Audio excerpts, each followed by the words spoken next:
Halo, selamat malam teman-teman semua. Hari ini saya lagi ngerubah layout ruangan kerja, jadi agak sedikit aneh nih, saya belum terbiasa. Saya barusan beli wireless keyboard. Saya barusan beli wireless keyboard supaya saya bisa pakai monitor saya yang gede. Jadi akhirnya laptop saya di sebelah kanan, monitornya di kiri. Kemarin laptopnya di kanan, laptopnya di kiri, monitornya di kanan. Jadi ini dibalik. Jadi saya belum terbiasa dengan setup-nya gitu ya. Jadi oke. Apakah suara saya jelas, teman-teman? Apakah suara saya jelas? Ini saya harus beradaptasi dulu sama displaynya.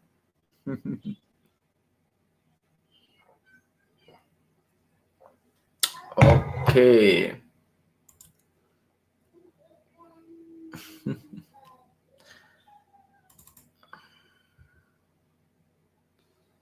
Oke, itunya muncul di situ. Dan kalau saya share screen, wait a second, gimana ceritanya? Ini harus di sini dong. Ininya di sini berarti.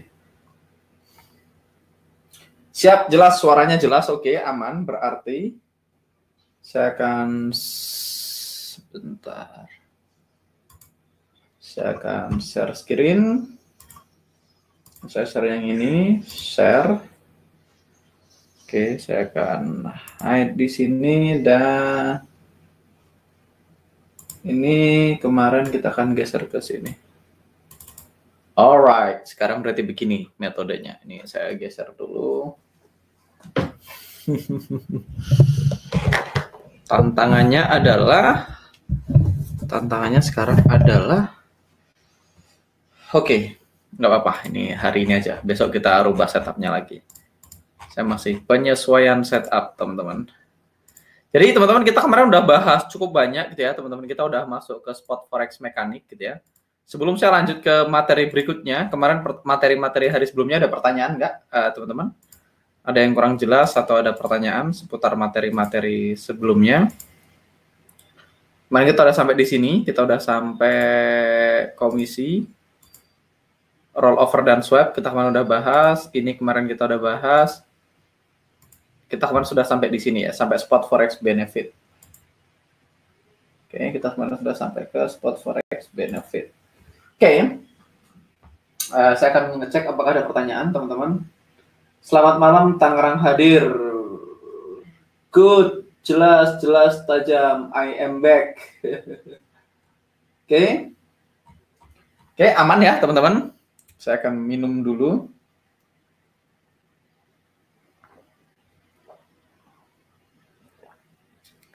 Alright. Jadi kemarin kita udah bahas di sini, teman-teman. Kita udah bahas tentang benefit dari spot forex. Yang pertama, kita kemarin udah bahas spot forex itu benefitnya pertama ada leverage gitu ya. Kelemahannya decentralized, kelebihannya ada interest rate bisa positif, kelemahannya bisa juga negatif, sangat liquid, kelemahannya value-nya, pips value-nya beda-beda. Trading 24 jam per minggu, diversifikasi ini kelebihannya, gitu ya. Bisa diaplikasikan dengan semua sell trading dan bisa long dan short. Nah, teman-teman, hari ini kita akan balik ke contoh kita kemarin, teman-teman. Cuman karena teman-teman sudah belajar trading forex dengan benar, hari ini kita akan bahas chart ini tapi dengan proper explanation, gitu ya. Aman, Mas? Oke, berarti aman, nggak ada masalah, gitu ya. Kita akan bahas ini semua secara proper explanation. Jadi kemarin teman-teman kita punya order buy di sini ya 0,6415 ya 0,6415. Terus kita punya stop loss di 0,6410, anggap aja begitu ya teman-teman. Kita belum masuk ke metodenya sekali lagi. Saya buy di 0,6415, stop loss di 0,6410 dengan take profit di 0,6435. Kemarin kita beli harga beneran naik gitu ya. Dan kemarin initial entry kita 0,6415, stop loss kita 6410, target 6415, lot size-nya 8 mini lot, maka kita udah tahu karena ini NZD USD berarti kalau mini lot berarti 1 pip-nya $1, berarti $8 per pip dengan risiko 5 pip. Berarti risiko kita adalah $40. TP kita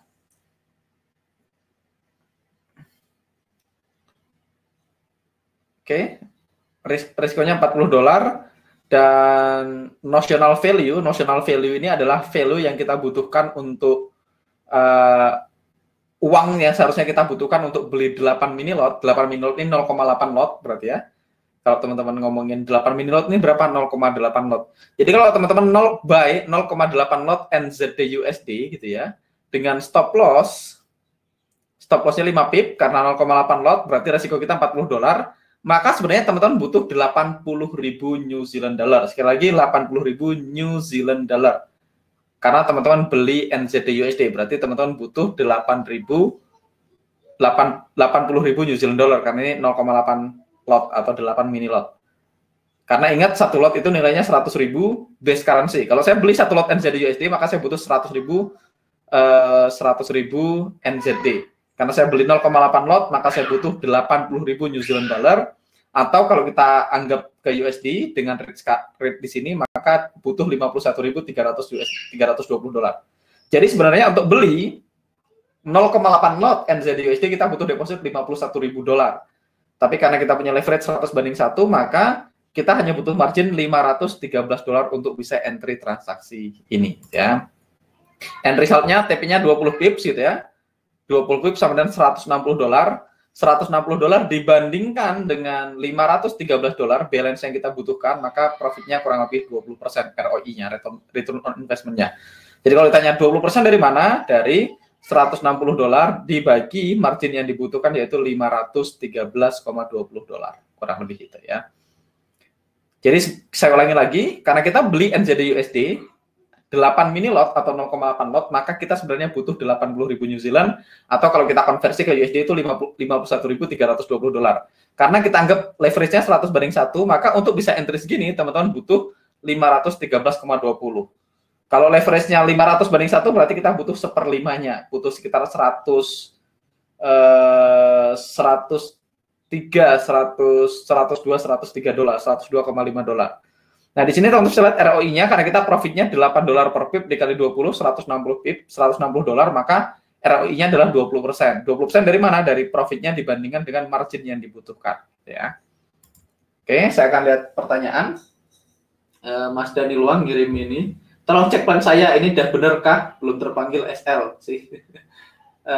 Nanti kita belum masuk ke pembahasan plan ya, Mas Daniel. Nanti setelah ini kita akan bahas. Interest rate-nya swap dihitung mana?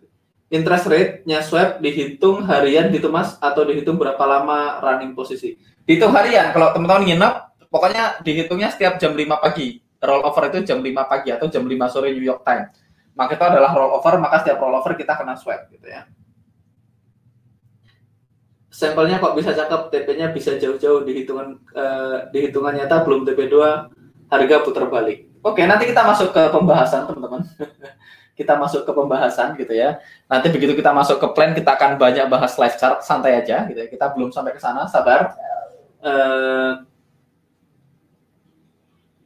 Mas, penyebutan mata uang yang depan kemarin namanya apa? NZD USD, New Zealand dollar versus US dollar gitu ya.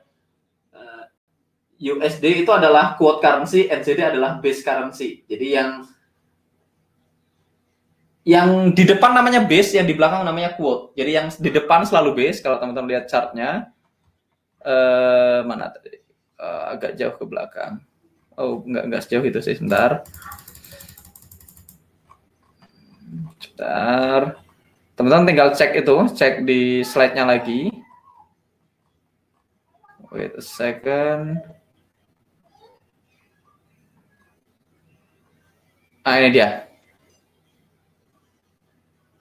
Jadi yang di depan gitu ya, yang di depan disebut base currency, yang di belakang namanya quote currency. Jadi kalau NZD USD, NZD adalah base currency, USD adalah quote currency. Oke.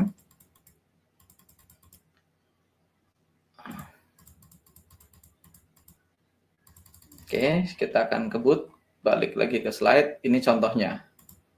Oke, sekarang kita akan masuk ke trading time frame, teman-teman. Sekarang kita akan mulai masuk ke metodologinya, ini yang teman-teman tunggu-tunggu selama ini, gitu ya.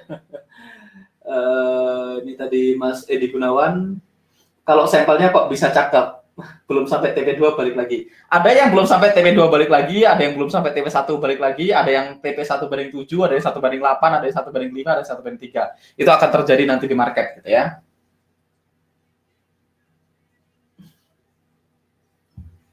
Siap, semuanya broker rata-rata swap hari Rabunya 3 kali ya Mas? Ya, ada beberapa broker yang melakukan perhitungan swap setiap hari Rabu, jadi sah juga. Jadi itu sih tergantung catatan brokernya, tapi idealnya dihitung 1 hari sekali. Tapi biasanya beberapa broker ngitungnya setiap hari Rabu gitu ya. Alright. Sekarang kita akan bahas multi time frame, trading time frame. Nah, ini kita sekarang udah masuk ke teknis, teman-teman. Kita udah masuk ke metodologinya. Kalau teman-teman pengen mulai catat, pengen mulai siapin notes-nya segala macam, sekarang waktunya gitu ya.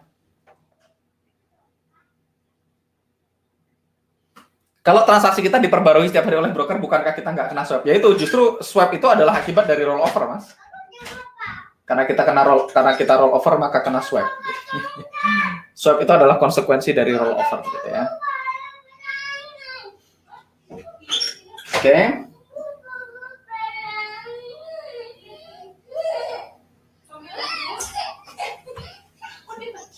Oke. Langsung, jadi teman-teman kita akan menggunakan multi time frame untuk merencanakan sebuah trading plan. Jadi kalau kita mau bikin trading plan, kita akan menggunakan beberapa time frame, yaitu multi time frame. Setiap time frame kita gunakan untuk mendapatkan informasi yang berbeda. Dan ketika kita kombinasikan 2 time frame atau 3 time frame yang berbeda, akan punya konfirmasi apakah hari ini kita punya peluang untuk entry atau tidak, gitu ya. Saya ulangi lagi, teman-teman, di dalam analisa kita akan menggunakan multi time frame. Setiap time frame punya tujuan yang berbeda. Dan ketika kita combine, kita gabungkan 2 time frame tadi, kita akan menemukan apakah hari ini kita punya peluang atau tidak, gitu ya. Kita akan menggunakan 2-3 time frame, teman-teman. 1 kurang, 2-3 cukup. Lebih dari 3 kayaknya tidak perlu, gitu ya. Kita akan gunakan 2 di dalam kelas ini, teman-teman. Di kelas ini saya hanya akan ajarkan 2 time frame. Tapi nanti kalau teman-teman pengen belajar lebih advance, kita akan bahas 3 time frame di waktu yang lain gitu ya. Tapi selama di kelas kita hanya akan bahas 2 time frame. Yang pertama, time frame yang pertama kita sebut dengan common time frame. Time frame yang kedua kita sebut dengan edge time frame. Jadi cuma ada 2 time frame, ada common, ada edge. Dan yang ketiga ada namanya reactive time frame. Nah, reactive time frame ini kita nggak bahas nanti, teman-teman. Kita nggak akan gunakan di dalam analisa kita. Dan di kehidupan nyata saya juga nggak pakai reactive time frame. Jadi kita akan menggunakan common time frame dan edge time frame. Tapi sebagai pengetahuan, teman-teman akan kita kasih ngintip ke time frame ketiga, yaitu reactive time frame. Oke, sekarang kita masuk ke definisi common time frame. Oke, kita akan masuk ke definisi dari common time frame. Belum ada pertanyaan yang baru. Common time frame. Jadi, common time frame itu apa, teman-teman? Kita bahas dulu apa? Alasannya, analisanya. Kenapa sih kita perlu pakai common time frame gitu ya? Jadi kita tahu teman-teman, satu-satunya cara untuk make money dalam trading itu, satu-satunya cara untuk profit dalam trading forex adalah kita butuh orang lain untuk beli setelah kita beli, dan kita butuh orang lain untuk jual setelah kita jual. Saya ulangi lagi, satu-satunya cara untuk profit di bisnis trading atau di forex adalah setelah kita beli, kita mau orang lain beli di harga yang lebih mahal, kurang lebih gitu. Setelah kita jual, kita pengen orang lain jual di harga yang lebih murah. Jadi gampangnya gini, contoh, kalau saya pengen profit trading Bitcoin misalnya, teman-teman, saya pengen setelah saya Bitcoin, orang lain pada ikutan beli di harga yang lebih mahal dari saya beli.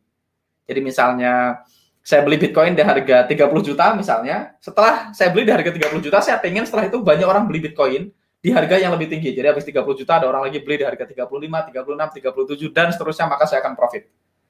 Begitu juga kebalikannya. Kalau saya sell sebuah aset, supaya profit, saya pengen orang lain ikutan sell. Jadi setelah saya masuk, baru saya pengen orang lain ikutan nge-sell di harga yang lebih rendah. Itu satu-satunya cara make money dari forex trading.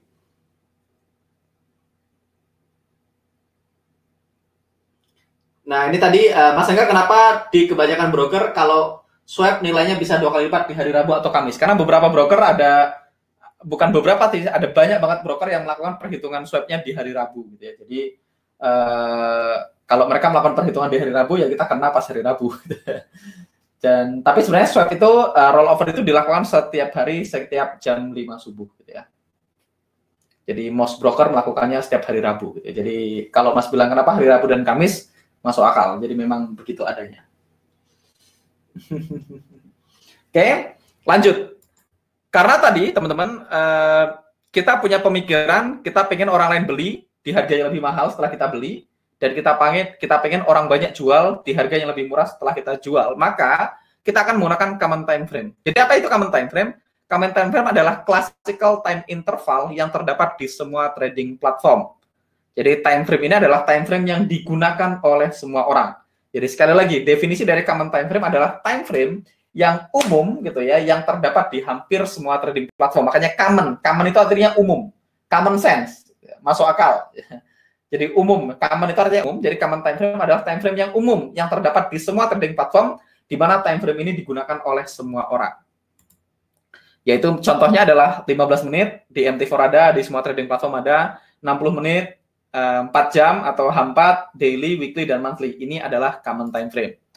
Goals-nya teman-teman, time frame ini akan kita gunakan untuk mengidentifikasi kondisi market saat ini, atau kita menyebutnya climate. Jadi common time frame digunakan untuk ngecek climate. Jadi teman-teman tulis, garis bawain, common time frame ngecek climate. Common time frame climate, itu aja. Common time frame kita gunakan untuk ngecek climate, gitu ya. Dan di common time frame ini juga kita akan memutuskan direction dari transaksinya. Jadi kita pengen tahu arahnya, apakah hari ini kita mau jadi buyer atau kita mau jadi seller. Time frame ini juga kita gunakan untuk mengidentifikasi di mana letak nanti final target. Kita akan gunakan common time frame juga untuk final target. Dan yang paling penting teman-teman, kenapa sih kita gunakan common time frame? Karena kita pengen berada di kondisi market atau climate yang memotivasi orang untuk menjadi buyer atau untuk menjadi seller. Kenapa? Karena kita udah bahas tadi, yang pertama gitu ya. Satu-satunya cara untuk make money dari trading adalah setelah kita beli, kita pengen orang lain ikutan beli di harga yang lebih tinggi. Setelah kita jual, kita pengen orang lain jual di harga yang lebih murah. Otomatis, satu-satunya cara untuk memotivasi orang lain untuk beli setelah kita beli, orang lain untuk jual setelah kita jual, kita harus berada di kondisi market yang memotivasi orang lain untuk menjadi buyer ataupun menjadi seller. Makanya kita harus umum seperti orang lain. Sampai di sini teman-teman nangkep konsepnya. Ini saya pelan-pelan aja supaya teman-teman nangkep konsepnya.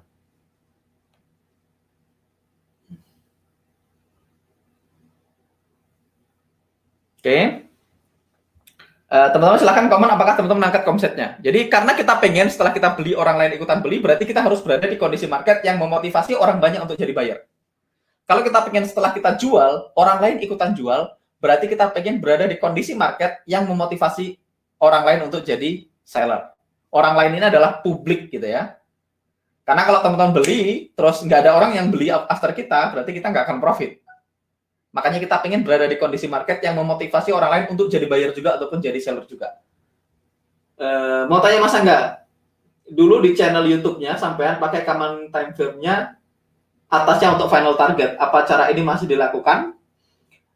Yes, dulu teman-teman, dulu kita menggunakan common time frame yang di atasnya untuk final target. Tapi kita menemukan kurikulum itu terlalu terlalu ribet untuk pemula gitu ya, dia harus ganti-ganti common time frame, akhirnya kita tetap gunakan yang di time frame yang sama, di common time frame yang sama. Itu kemarin kita bahas sama Jose juga.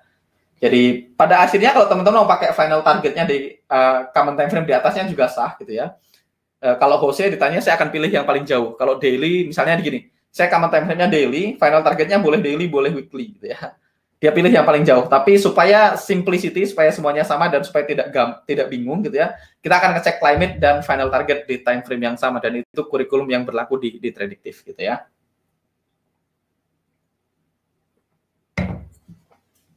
Berikutnya, jelas ya, nangkep Om, masuk akal, dapat Mas, masuk. Oke, sekarang jelas, kita akan lanjut.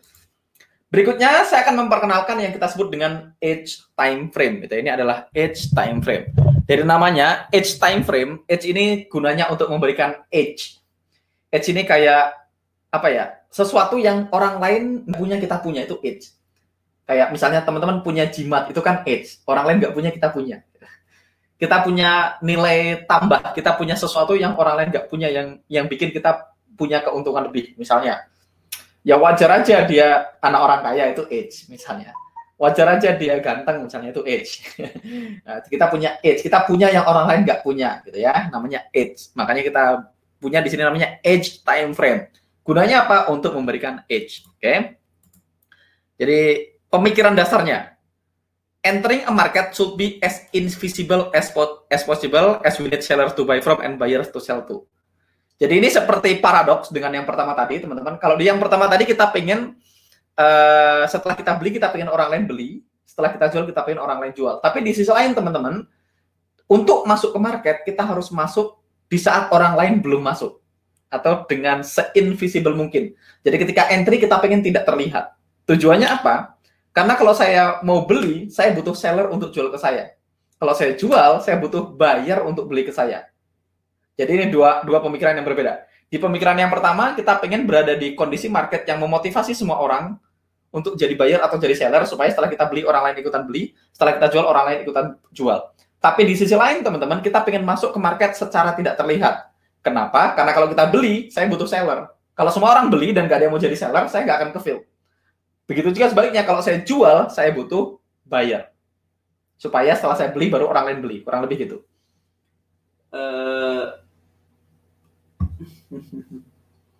Apakah common time frame bisa menjadi time frame untuk OP? Enggak, kita belum bahas ke sana. Kita belum bahas penggunaannya. Saya baru memperkenalkan common dan edge. Nanti kita akan bahas pelan-pelan. Mas siapa nih? Mas Doni Wicaksono kemungkinan belum nonton ini ya, belum nonton replay batch 1. Sayang loh, kalau teman-teman punya waktu, please nonton replaynya batch 1 gitu. Jadi kalau teman-teman punya waktu, please nonton replay batch 1, ada di Facebook group gitu ya, please nonton replaynya batch 1 ya. Oke. Jadi definisinya apa sih edge time frame? Edge time frame adalah unique time interval. Jadi ini adalah time frame yang unik yang biasanya digunakan oleh larger market player, oleh bank-bank besar dan institusi yang mereka biasanya tradingnya sudah bukan manual. Jadi bank-bank besar atau institusi ketika entry ke market, mereka sudah seringkali tidak manual, mereka menggunakan sistem trading yang otomatis atau saya nyebutnya computerized trading system. Nah, biasanya time frame yang mereka gunakan adalah time frame Fibonacci.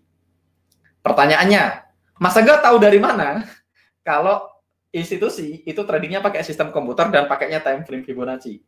Ya ini teman-teman, ini tidak tertulis dimanapun, gitu, tidak ada di buku manapun. Teman-teman harus punya teman atau punya akses ke orang-orang yang trading di institusi. Kalau teman-teman punya akses ke trader-trader institusi, teman-teman akan tahu kalau banyak banget sistem komputer yang mereka pakai itu menggunakan time frame Fibonacci.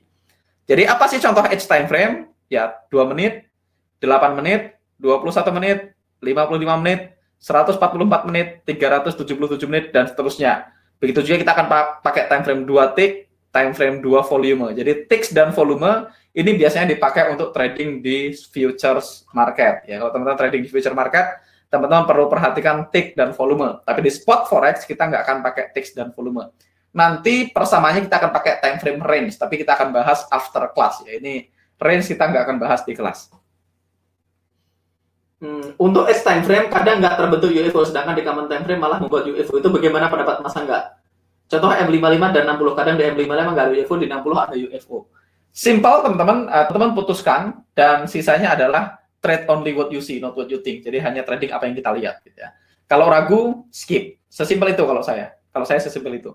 Kalau saya pakai dua-duanya teman-teman, saya pakai 55 dan pakai 60. Gitu ya. Kalau enggak nanti teman-teman bisa pakai 55 dan 55R. Nanti kita akan bahas di alumni gitu ya. Di sini teman-teman tugasnya sekali lagi selama di kelas ini teman-teman ini ingat baik-baik, selama di kelas ini setelah kita ini kan kita udah masuk ke metode tradingnya. Ingat tugas teman-teman adalah tugas teman-teman bukan make money. Tugas teman-teman di sini bukan make money. In fact, saya tidak menyarankan teman-teman trading pakai account real selama di kelas. Tugas teman-teman selama di kelas adalah mengumpulkan sampel untuk mendapatkan ekspektasi yang benar. Sekali lagi, tugas teman-teman, goals-nya adalah mengumpulkan sampel untuk mendapatkan ekspektasi yang benar. Boleh pakai account real nggak Mas Angga? Boleh. Stay very small, gitu ya. Risk-nya stay very small. Sekali lagi, goals-nya adalah untuk mengumpulkan sampel dan mendapatkan ekspektasi tentang trading. Balik ke slide pertama, hari pertama yang kita bahas yaitu ekspektasi, gitu ya. Oke. Dan biasanya, edge time frame itu selalu lebih rendah daripada common time frame. Nah, goals-nya teman-teman, di time frame ini kita akan gunakan untuk mengidentifikasi di mana letak unfilled order. Jadi kita mencari unfilled order yang dimiliki oleh larger market player, oleh pemain-pemain besar, oleh bank atau institusi. Lebih spesifik lagi, kita pengen unfilled order adalah unfilled order yang diinjek by sistem komputer yang dimiliki oleh institusi. Ingat, kita tadi udah tahu bahwasanya biasanya institusi atau bank-bank besar menggunakan time frame Fibonacci. Otomatis kalau pengen nyari unfilled order, nyari UFO, yang paling masuk akal adalah kita pengen menemukan UFO yang disisakan oleh institusi. Makanya kita pengen mencarinya di edge time frame. Jadi ada dua kenapa kita pakai edge time frame. Pertama, karena kita pengen ketika kita entry, kita pengen se-invisible mungkin, kita pengen tidak terlihat. Karena kalau saya beli, saya butuh seller. Kalau saya jual, saya butuh buyer. Berarti kita pengen masuk duluan, baru abis itu kita pengen orang lain ikutan masuk. Jadi alasan pakai edge time frame. Kedua, kita alasannya pakai edge time frame karena biasanya sistem komputer, bank-bank besar, institusi, mereka menggunakan angka Fibonacci sebagai time frame-nya. Otomatis, kalau kita pengen cari UFO, kita pengen cari UFO yang ditinggalkan oleh institusi. Lebih spesifik lagi, kita pengen UFO yang ditinggalkan oleh sistem komputer dari institusi. Oleh karena itu, kita akan mencari UFO untuk entry dan exit di edge time frame. Sampai di sini, teman-teman ada pertanyaan nggak? Nangkep nggak? Kenapa kita pakai common? Kenapa kita pakai edge time frame? Sebelum kita lanjut ke metodologinya. Oke. Masuk akal, Mas. Siap. Backtest juga oke ya, Mas? Boleh. Backtest juga oke, boleh. Betul, Mas. Metode trading forex seperti ini baru saya tahu. Biasanya support dan resisten. Teman-teman, kita nggak trading support dan resisten sama sekali nanti. Kita benar-benar nggak trading support resisten. Bahkan secara pribadi saya nggak pakai support resisten.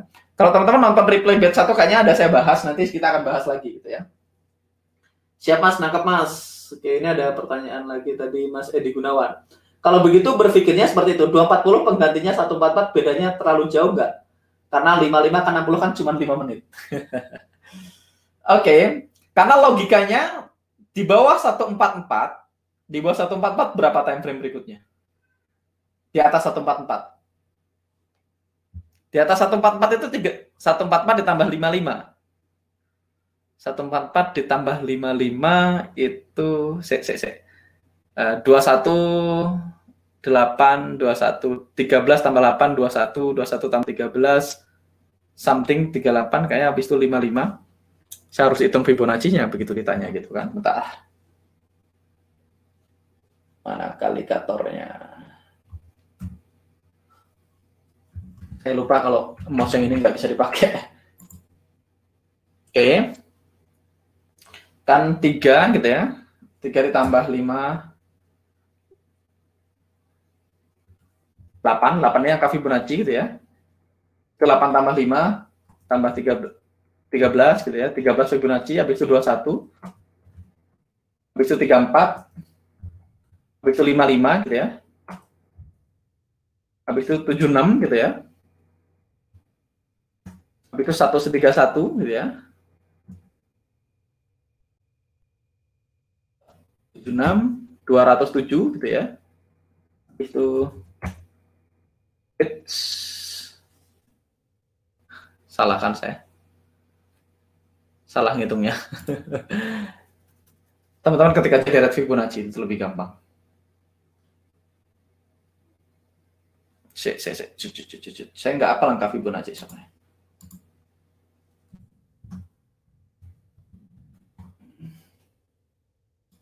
Bilangan Fibonacci, saya ketik di sini Fibonacci.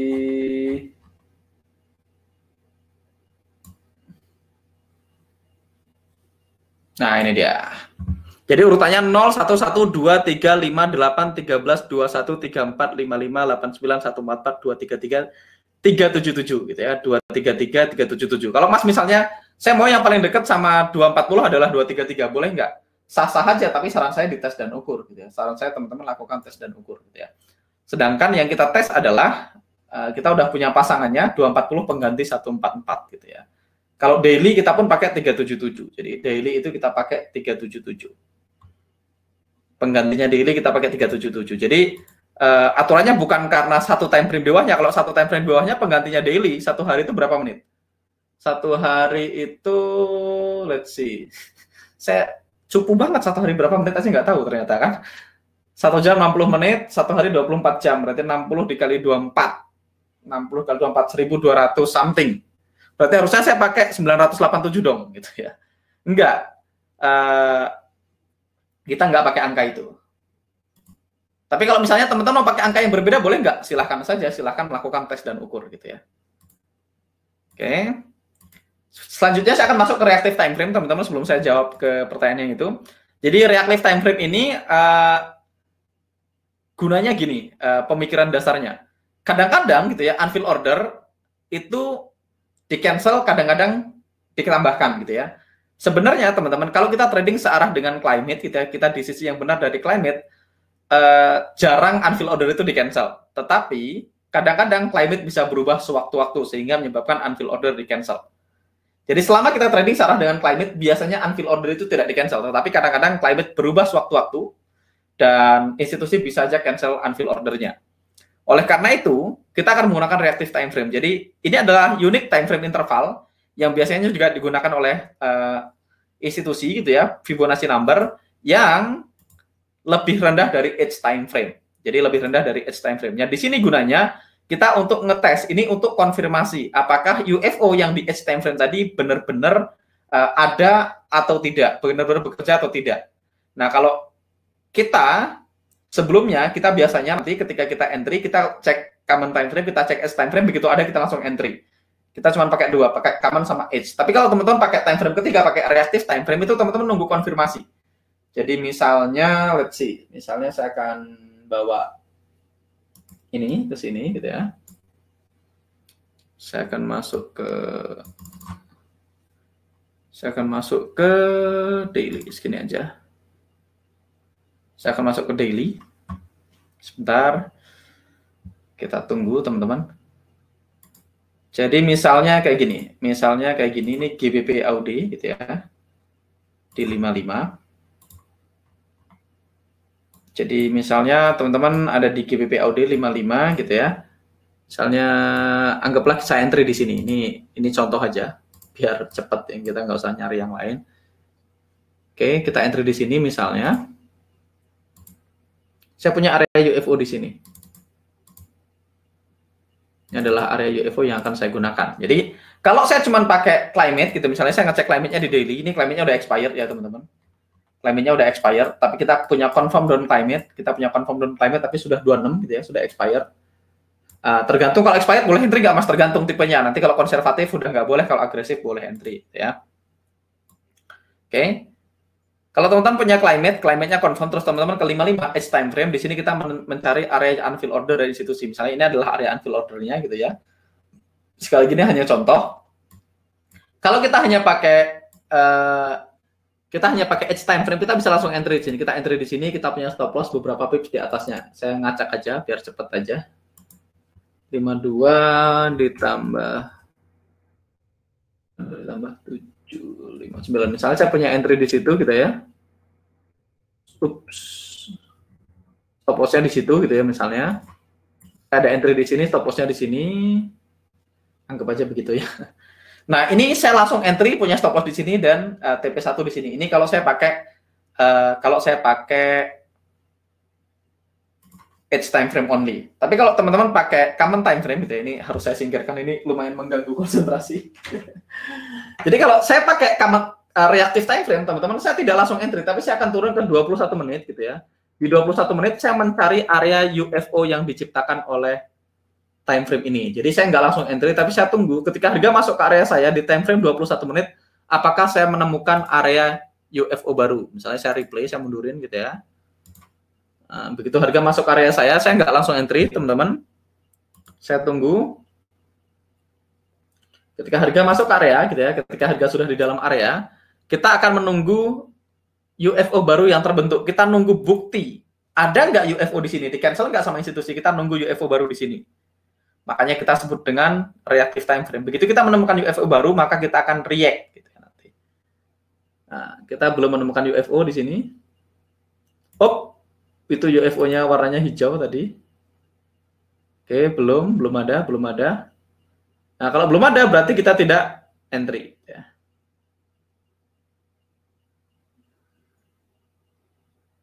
Kita lihat ada UFO baru nggak yang terbentuk. Ternyata nggak ada, teman-teman, berarti kita tidak entry. Jadi kita menunggu UFO baru. Misalnya saya ke AUD-CHF, misalnya. AUD-CHF ini contoh lain. Contoh lain misalnya tadi di 55 gitu ya, di 55 dulu. Di 55 misalnya anggap kita punya UFO di sini. Ini biar gampang, cepat aja contohnya. Misalnya saya punya UFO di sini. Ini anggap aja ya teman-teman. Kalau nggak ada ya nggak apa-apa. Kita punya UFO di sini. Ini contoh biar teman-teman paham penggunaannya. Nah, jadi kalau biasa saya akan entry buy di sini, stop loss di bawahnya, langsung pasang TP di sini. Ya, itu kalau dalam kehidupan normal. Tapi kalau saya mau pakai reactive time frame, saya akan turunin time frame-nya ke 21 gitu ya. Nah, saya akan menunggu bukti. Ya, jadi saya akan mundurin refill lagi. Kalau misalnya teman-teman kondisinya adalah di situ gitu ya. Saya akan mundurin ke 21 gitu ya. Saya akan tunggu harga beneran masuk ke area saya dan saya tidak melakukan apapun. Jadi saya tunggu harga masuk ke area. Nah, begitu harga masuk ke area kan bisa aja unfill ordernya di area kuning itu di cancel sama institusi, bisa aja tetap. Maka saya akan menunggu evidence, saya akan menunggu bukti bahwasanya area di situ memang ada dan memang benar-benar bekerja. Jadi saya tunggu dia membentuk UFO hijau setelah dia nyentuh area kuning saya. Kita tunggu aja. Oke, teman-teman bisa lihat. Oke, saya akan hapus ini biar teman-teman lihat. Atau saya akan send ini ke belakang biar kelihatan. Alah. Oke, teman-teman bisa lihat. Sekarang saya punya UFO baru yang terbentuk di dalam area ini. Di dalam area ini. Begitu saya punya UFO baru yang terbentuk, teman-teman bisa lihat kalau saya hapus ininya. Sekarang saya punya UFO baru yang terbentuk di dalam edge time frame saya, di dalam UFO yang di edge time frame. Berarti saya punya konfirmasi bahwasanya benar memang di sini ada order dari institusi. Maka teman-teman bisa order instant execution. Teman-teman bisa buy now di sini atau teman-teman tunggu harga retrace ke dalam UFO, itu pilihan gitu ya. Biasanya sih kalau pakai reactive time frame dia langsung buy now. Atau teman-teman tunggu harga retrace juga boleh. Kalau tunggu retrace biasanya, nah teman-teman bisa lihat, oh ada UFO baru lagi yang terbentuk. Gitu ya. Jadi ini terbukti UFO di sini memang ada dan bekerja dan tidak di-cancel sama institusi. Jadi sebenarnya rule-nya adalah teman-teman langsung buy now di sini. Begitu close candle ini, begitu dia membentuk UFO, teman-teman langsung buy now dengan stop loss. Stop loss-nya tetap di bawah area UFO yang pertama, yang gede, yang di 55 gitu ya. Jadi teman-teman menunggu bukti. Jadi kalau misalnya harga langsung tembus tanpa mantul, maka teman-teman tidak kena SL gitu ya. Jadi itu gunanya reactive time frame.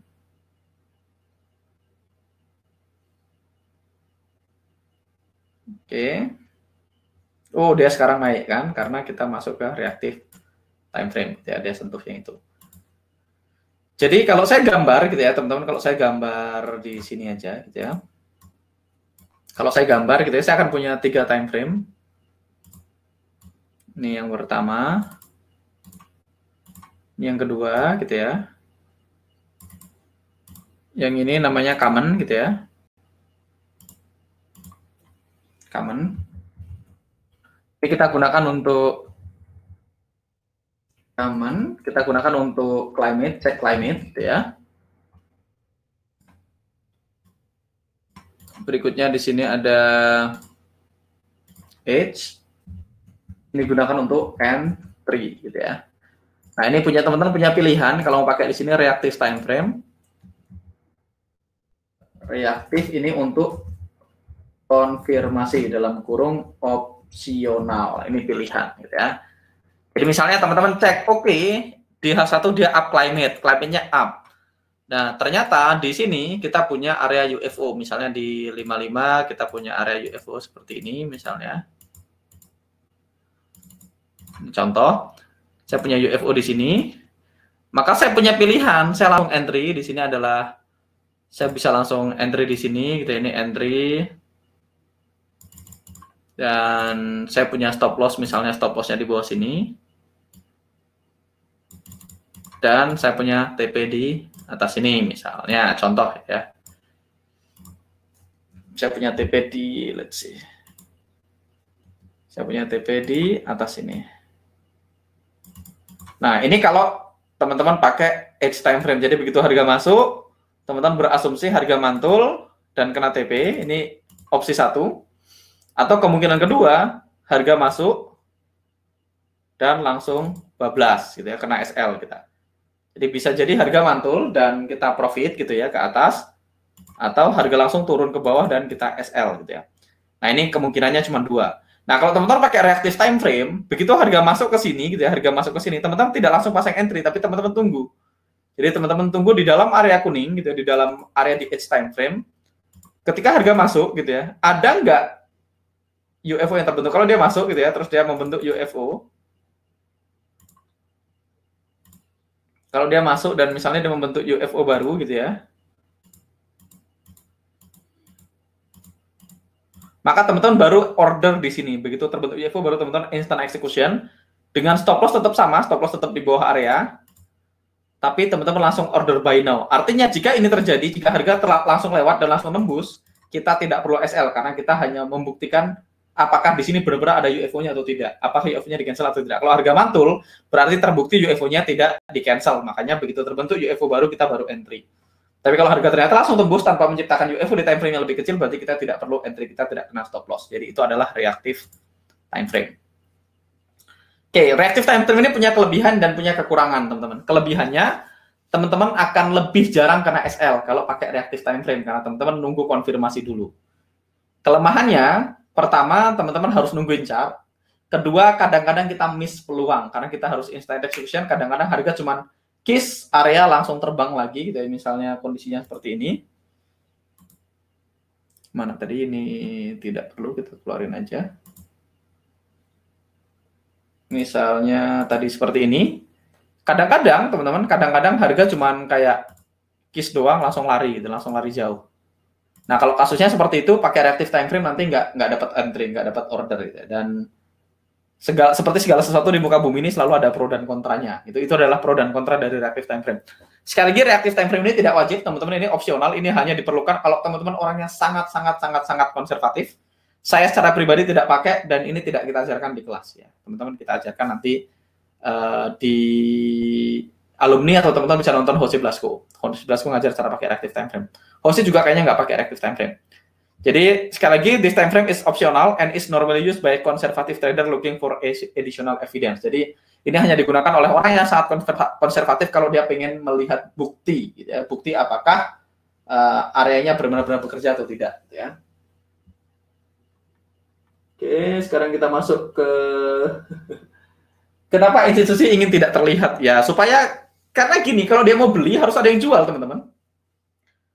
Kita juga pengen nggak terlihat, karena kalau kita beli kita pengen ada orang yang jual ke kita. Kalau semua orang pengen beli dan saya pengen beli juga, terus siapa yang mau jual? Kan nggak dapat barang. Kalau saya mau jual di saat semua orang pengen jual, siapa yang beli? Nggak ada. Semua orang pengen beli masker, maskernya kosong. Ketika semua orang jualan masker, nggak ada yang mau beli kan gitu. Makanya kita butuh supply and demand kan gitu. Dan mereka butuh orang untuk dimakan.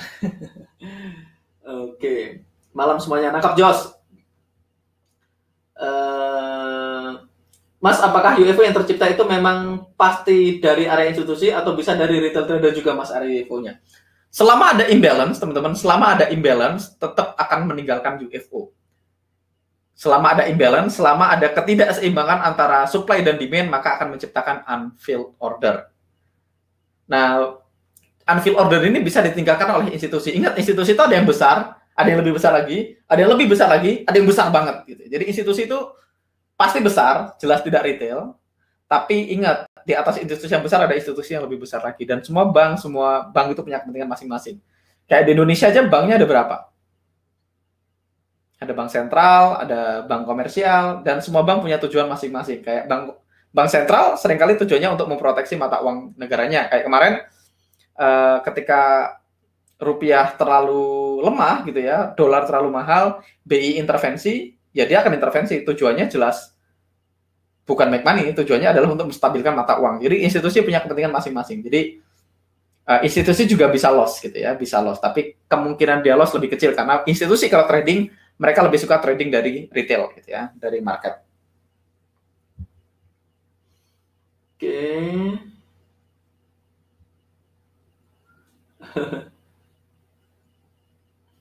Nah ini pertanyaan dari Mas Erika Putra, berarti kalau kita pakai reaktif berarti harus nungguin chartnya? Yes, itulah kenapa saya nggak suka pakai reaktif time frame, gitu ya, harus nungguin chartnya. Berarti sell now atau buy now gitu ya Mas, betul. Mas, kalau untuk yang H21 pasangannya 15 kan ya, berarti kita terlambat masuk ke market. Tidak seperti 55 dan 60, 144 dan 240, TF55 dan 144. Oke. 15 itu juga H. Ingat, edge time frame itu adalah time frame yang lebih rendah dari common. Jadi 21 itu terhadap 60, bukan terhadap 15. 55 itu terhadap daily. Jadi 55 adalah edge time frame dari daily. 21 adalah edge time frame dari H4. 8 menit adalah edge time frame dari H1. Bukan sama 5 gitu ya. Jadi beda pemahaman gitu. Makanya nanti kita bahas di tabelnya gitu ya. Mas Wahyu. Kelemahannya reaktif berarti harus pantau ketat ya Mas. Yes. Yang sedih berarti MM nggak jalan dan nunggu ya Mas. MM-nya tetap bisa jalan dong. Buy now sell now kan MM-nya tetap bisa jalan. Teman-teman, saya walaupun buy now sell now saya tetap bisa ngitung lotnya secara otomatis. Saya punya tools untuk hitung lot secara otomatis walaupun buy now atau sell now. Jadi kalau saya buy now atau sell now saya nggak pakai order window, saya pakai software juga. Itu saya udah pakai dari tahun berapa ya? Saya udah pakai tools itu dari tahun 2013 kayaknya. Saya udah dari 2013 saya udah pakai risk per trade, saya udah pakai MM yang jalan. Saya pakai namanya Go, Goodbye Order Window gitu ya. Nanti saya bisa share sih, saya bisa share Go. Saya punya full license-nya dan bisa di-share gitu ya. Itu harganya lumayan mahal. Nanti perlu dikasih syarat kayaknya untuk dapetin itu. Anyway, kalau pending order bisa pakai asisten, kalau instant execution juga tetap bisa gitu ya. Tetap bisa dihitung gitu ya. Nanti saya akan kasih lihat. Alright. Nah, ini time frame di forex teman-teman. Teman-teman bisa lihat, ini adalah customize, ini adalah standard. Jadi ini adalah customize, ini adalah standard. Standardnya, kalau common time frame-nya 60, maka edge-nya adalah 5 menit. Kalau common time frame-nya 20, maka edge-nya adalah 15 menit. Kalau common time frame-nya daily, maka edge-nya adalah 60 menit. Kalau common time frame-nya weekly, kita akan entry di 240. Kalau monthly, kita akan entry di daily. Jadi ini ada common, ini ada edge, ini ada reaktifnya 1, ini 3 harusnya nggak ada, berarti 1, 5, 15, 60, 240 gitu ya. Ini adalah reaktif time frame-nya. Jadi edge ini karena kita pengen masuk lebih dulu di kondisi di H1. Kebalikannya, berarti kalau yang customize, kalau saya ngecek di common time frame-nya di 60, saya entry-nya di 8 menit. Dari 8 menit ini adalah edge dari 60, bukan edge dari 5 menit gitu ya. Berikutnya, 21 menit adalah edge dari 240. Jadi kalau saya ngecek climate-nya up market di 240, saya akan entry-nya di 21 menit. Karena 21 menit itu edge. Saya pengen masuk duluan sebelum orang lain masuk. Kalau pakai 15 boleh nggak? Boleh aja. Jadi kalau 240 saya pengen entry-nya di 15 menit. Saya pengen masuk duluan gitu ya. Jadi teman-teman, angka customize dan common yang ada di sini adalah angka yang sudah dites sama prediktif. Kalau teman-teman mau pakai edge yang lain, tadi kayak misalnya 144 bukannya kejauhan, mas saya pakai 233 atau 237 atau berapa tadi Fibonacci-nya, boleh nggak? Ya sah-sah aja, tapi teman-teman harus melakukan tes lagi. Karena kan angka Fibonacci-nya banyak. Kayak ini 8 menit Fibonacci, 5 juga Fibonacci. Teman-teman pakai 60 dan 5 tanpa 8 boleh nggak? Sah-sah aja. Tapi ini adalah angka yang kita rekomendasikan dan kita sudah tes gitu ya. Jadi kalau weekly pasangannya 144. Jadi nggak karena 144 ke 240. Banyak orang bilang, oke, berarti time frame-nya adalah 8 kalinya, Mas. Enggak juga. 15 ke 240, yes. 15 ke 240 itu 16 kali. 60 ke daily itu 24 kali. 5 menit ke 60 itu 12 kali. Daily ke monthly itu 30 kali. Ya. Jadi enggak karena sekian kali, enggak karena 4 kali lebih kecil gitu ya. Ini adalah pasangan yang kita sudah tes, sesimpel itu gitu ya. Jadi ini adalah common time frame-nya. Kalau saya ngecek climate di daily, maka saya akan entry-nya di 8 menit, ngecek climate di 240, entry-nya di 21, ngecek climate di daily, entry di 55, climate weekly, entry 144, climate monthly, entry-nya 377. Kalau teman-teman pakai yang customize. Kalau teman-teman pakai yang standar, berarti sama aja. Boleh nggak pakai standar? Boleh-boleh aja. Di spot forex, kita ngomongin spot forex, perbedaan customize dan standar ini tidak terlalu signifikan. Tidak sesignifikan itu. Tapi kalau teman-teman trading futures atau trading saham, maka ini akan sangat signifikan. Alasannya kenapa? Karena kalau centralized market, teman-teman sekali lagi, kalau kita centralized market, kita trading direct dengan institusi. Artinya kita dan institusi beli di tempat yang sama. Contoh, saya mau beli saham Microsoft, maka semua orang harus beli Microsoft itu dari Nasdaq. Nggak ada orang beli Microsoft tidak ke Nasdaq. Semua orang beli Microsoft harus ke Nasdaq. Makanya mau Citibank, mau HSBC, mau Goldman Sachs, mau siapapun, kalau mau beli Microsoft dia akan ke Nasdaq. Otomatis penggunaan edge time frame ini sangat penting.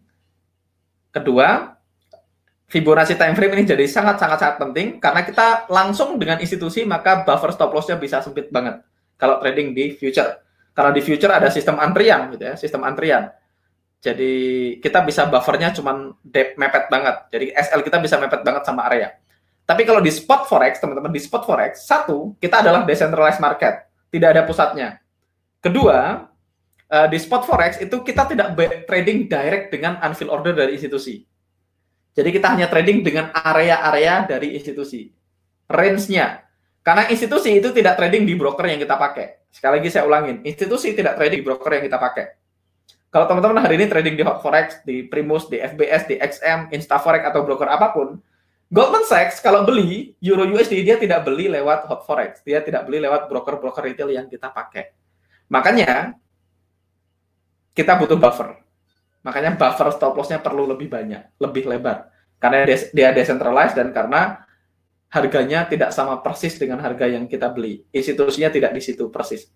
Jadi kita hanya lihat harganya mantul, berarti institusi beli di area sekitaran itu. Makanya perbedaan reaktif dan edge di spot forex tidak terlalu fatal, ya, tidak terlalu vital, tidak terlalu signifikan. Ya.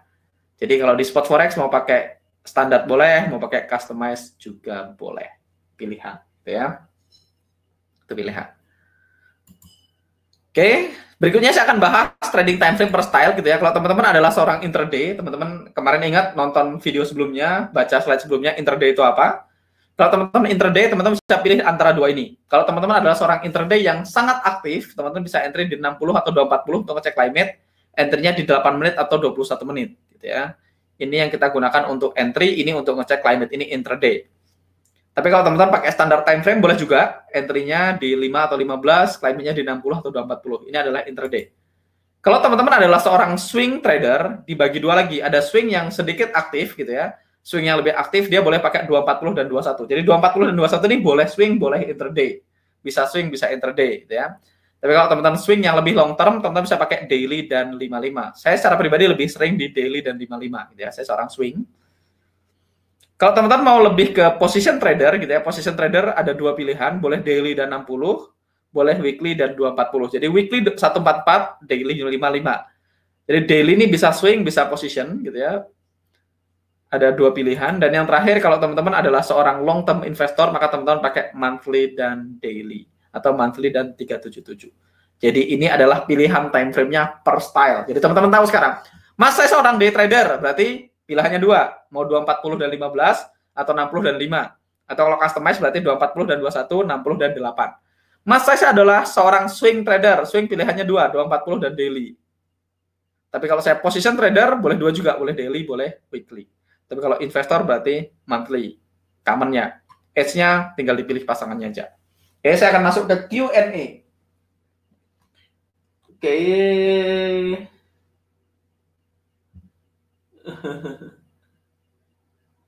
Jadi harus mantengin chart dong, Mas. Yes, Mas Ferry. Mas, kalau mau gunakan reactive time frame, terus atur entry dan SL-nya berdasarkan UFO di edge time frame atau di reactive time frame. Entry-nya berdasarkan UFO di reactive time frame, tapi stop loss-nya tetap ngikutin yang edge. Jadi stop loss-nya ngikutin yang edge, gitu ya.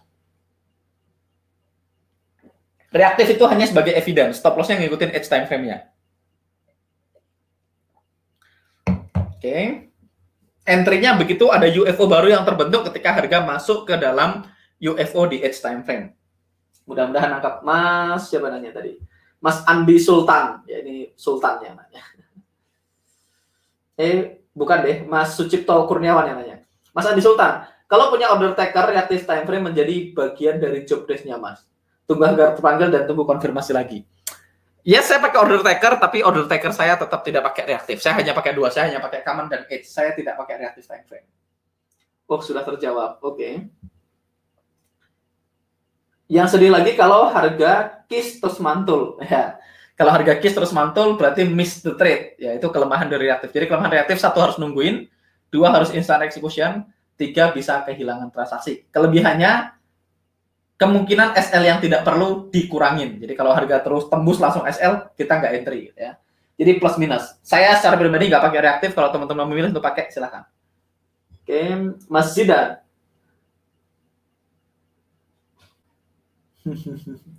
Apakah kalau di reactive time frame sudah ada UFO, artinya tidak di cancel, apakah bisa confirm, bisa sentuh TP1? Tetap tidak ada yang pasti, teman-teman. Kemungkinan besar sentuh TP1 lebih besar, yes, pasti di atas 50% kemungkinan dia sentuh TP1. Di atas tengah kemungkinan dia sentuh TP1, tapi tetap tidak ada 100% pasti. Karena kondisi bisa berubah kapanpun, bisa jadi ada indirect force lain, bisa jadi ada institusi yang lebih besar yang masuk gitu ya. Tetap tidak confirm 100% gitu ya, tapi kemungkinannya di atas 50% gitu ya. Jika menggunakan reactive time frame, apakah ada kemungkinan SL juga? Yes, Mas, ada kemungkinan SL. Kalau enggak, ya teman-teman nungguin aja reactive time frame terus rumahnya digadein gitu ya. Tapi enggak, tetap semuanya adalah probability. Ya. Sebaiknya pakai edge aja, Mas, boleh. Pilihannya edge ya, Mas. Saya pakai edge. Dari sisi probability reaktif lebih besar ya, Mas. Betul, probability-nya lebih tinggi. Tapi buat saya selama pakai MM yang baik, RR yang baik sih nggak masalah. Saya mendingan SL, tapi nggak nungguin chart daripada saya nungguin chart, profitnya sedikit lebih banyak. Tapi itu tergantung style teman-teman. Saya trading itu tujuannya pengen bahagia, teman-teman. Saya trading itu tujuannya saya pengen punya waktu lebih banyak buat keluarga, saya pengen punya uang, saya pengen punya waktu untuk menikmati uang saya. Itu kalau saya. Itulah kenapa saya pilih trading sebagai salah satu bisnis yang saya kerjain. Karena uang itu nggak harus trading, ada banyak profesi yang bisa menghasilkan uang yang gede juga dan cepat juga, gitu ya. Bahkan banyak profesi yang bisa menghasilkan uang yang lebih cepat dari trading. Tapi salah satu kelebihan trading adalah kita punya freedom of time, kita boleh melakukan apapun yang kita suka, kapanpun, dimanapun tradingnya. Nah, saya merasa peace of mind, saya punya waktu lebih buat keluarga itu lebih berharga daripada saya harus nungguin reactive time frame. Karena kan kita nggak tahu kapan dia mantul dan kapan dia kebentuk UFO-nya. Dan apakah kalau nungguin reactive time frame salah? Enggak juga, itu kan cuma apa yang penting buat kita aja. Ini kan cuma masalah selera aja. Toh saya pakai common dan edge baik-baik aja gitu ya. Jadi nggak perlu dirubah juga gitu ya. Jadi saya happy dengan common dan edge only. Tapi kalau teman-teman mau sangat konservatif menungguin reaktif, monggo diizinkan gitu ya. Tapi buat saya ingat-ingat tujuan tradingnya apa sih dulu gitu ya. Jadi banyak orang ketika bisnis, ketika trading mereka lupa what got you into trading on the first place gitu ya. Kalau saya salah satu goal saya di trading adalah saya pengen punya salah satunya kebebasan waktu. Nah kalau saya jadi nungguin chart, mantengin chart, saya jadi nggak punya kebebasan waktu. Jadi ingat goals di awalnya apa. Banyak orang goalsnya trading pertama kali pengen punya kebebasan waktu, tapi floating berhari-hari stres, nggak bisa tidur, nungguin chart, tidurnya sebelah chart, bangun tidur pengen lihat chart, nggak jadi punya kebebasan waktu. Banyak orang trading pengennya supaya punya freedom of mind gitu ya, tapi karena averaging martingale terus nggak bisa tidur, cemas terus, jadi buat apa trading kan? Ingat goalsnya lagi kan. Kalau cuma mau nungguin chart berjam-jam ya sama aja kayak kerja, mendingan kerja aja. Lebih pasti dapat gaji ya. Tapi balik lagi itu sekali lagi cuma masalah selera, teman-teman. Masalah selera dan masalah tujuan awalnya. Jadi ada cerita, teman-teman. Suatu ketika ada orang Indian, gitu, ada suku Indian, gitu, suku asli benua Amerika, suku Indian. Dan pemerintah Amerika itu pengen suku Indian ini juga kerja dan bayar pajak juga. Jadi pemerintah ini pengen dapat kontribusi dari suku Indian. Maka dia mengutus salah satu intelijen terbaiknya dia untuk dikirim ke suku India. Nah, karena dia adalah intelijen terbaik, dia yang paling jago gitu ya, dia berpikir, daripada saya meyakinkan semua suku Indian untuk bayar pajak, mendingan saya meyakinkan kepala sukunya. Karena kalau kepala sukunya mau, pasti yang lain juga ikutan mau, kata dia gitu. Akhirnya dia datang kepala suku. Pak kepala suku gitu ya, saya diutus oleh pemerintah Amerika gitu ya, dan kita diminta untuk ngajak Bapak dan teman-teman suku Indian untuk sekolah gitu ya. Karena pemerintah pengen mereka kerja, dapat uang dan bayar pajak gitu ya. Makanya dia pengen suku Indian juga sekolah gitu. Kenapa saya harus sekolah? Wah, nanti mahal, ribet segala macam. Oh, aman kata tadi intelijennya. Bapak kepala suku nggak usah mikirin biaya, nggak usah mikirin apapun, semuanya kita yang urus. Jadi Bapak cuma tinggal siap-siap dan berangkat siapin anaknya. Nanti seragam kita kasih, terus buku-buku kita yang kasih. Bahkan teman-teman nggak perlu berangkat ke sekolah, pagi kita kirim bis, kita jemput, kita bawa ke sekolah, setelah sekolah kita jemput pakai bis, kita antar pulang ke rumah. Semuanya kita yang tanggung, semuanya kita yang biayain, teman-teman yang penting mau aja sekolah. Jadi itu kata intelijennya. Terus kepala sukunya nanya, terus kenapa saya pengen sekolah? Kenapa gua harus sekolah? Katanya.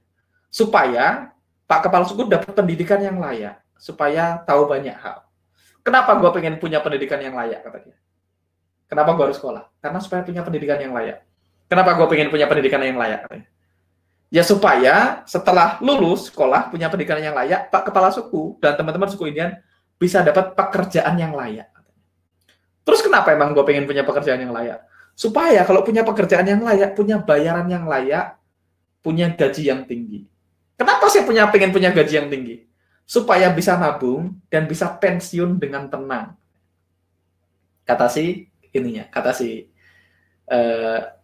intelijennya. Kenapa gue pengen pensiun dengan tenang, kata kepala sukunya?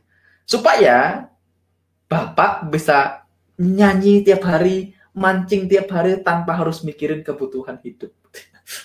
Jadi pensiun dengan tenang supaya saya bisa mancing tiap hari, nyanyi tiap hari tanpa harus mikirin kebutuhan hidup. Lah kalau gitu mah ngapain sekolah? Gue sekarang juga udah nyanyi tiap hari, mancing tiap hari tanpa mikirin itu. Do it every day, katanya. Saya udah kayak gitu, saya udah pensiun, terus ngapain lagi saya harus sekolah? Jadi banyak orang, teman-teman, ketika mereka trading, mereka lupa alasan mereka trading on the first place. Tujuan tradingnya apa pertama kali? Jadi kayak kepala suku tadi, lo ngapain kalau cuman mau pengen bisa nyanyi-nyanyi tiap hari dan bisa mancing tiap hari? Sekarang saya juga nyanyi-nyanyi tiap hari, mancing tiap hari. Ngapain harus sekolah? Gitu. Itu cerita bercanda, teman-teman. Tentu aja itu tidak real, itu fiktif. Gitu. Tapi itu, teman-teman. Jadi banyak orang ketika mereka masuk ke trading, mereka masuk ke bisnis, mereka lupa apa alasan mereka masuk ke trading on the first place. Nah, teman-teman ingat itu. Alright.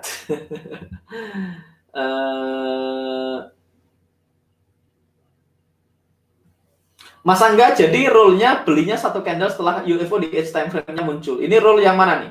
Common dan edge atau yang pakai reaktif? Kita belum bahas rule-nya, sabar. Nanti kita akan masuk ke sana. Sama Mas Adit kemungkinan belum nonton replay-nya batch 1. Saran saya please nonton replay batch 1 ya.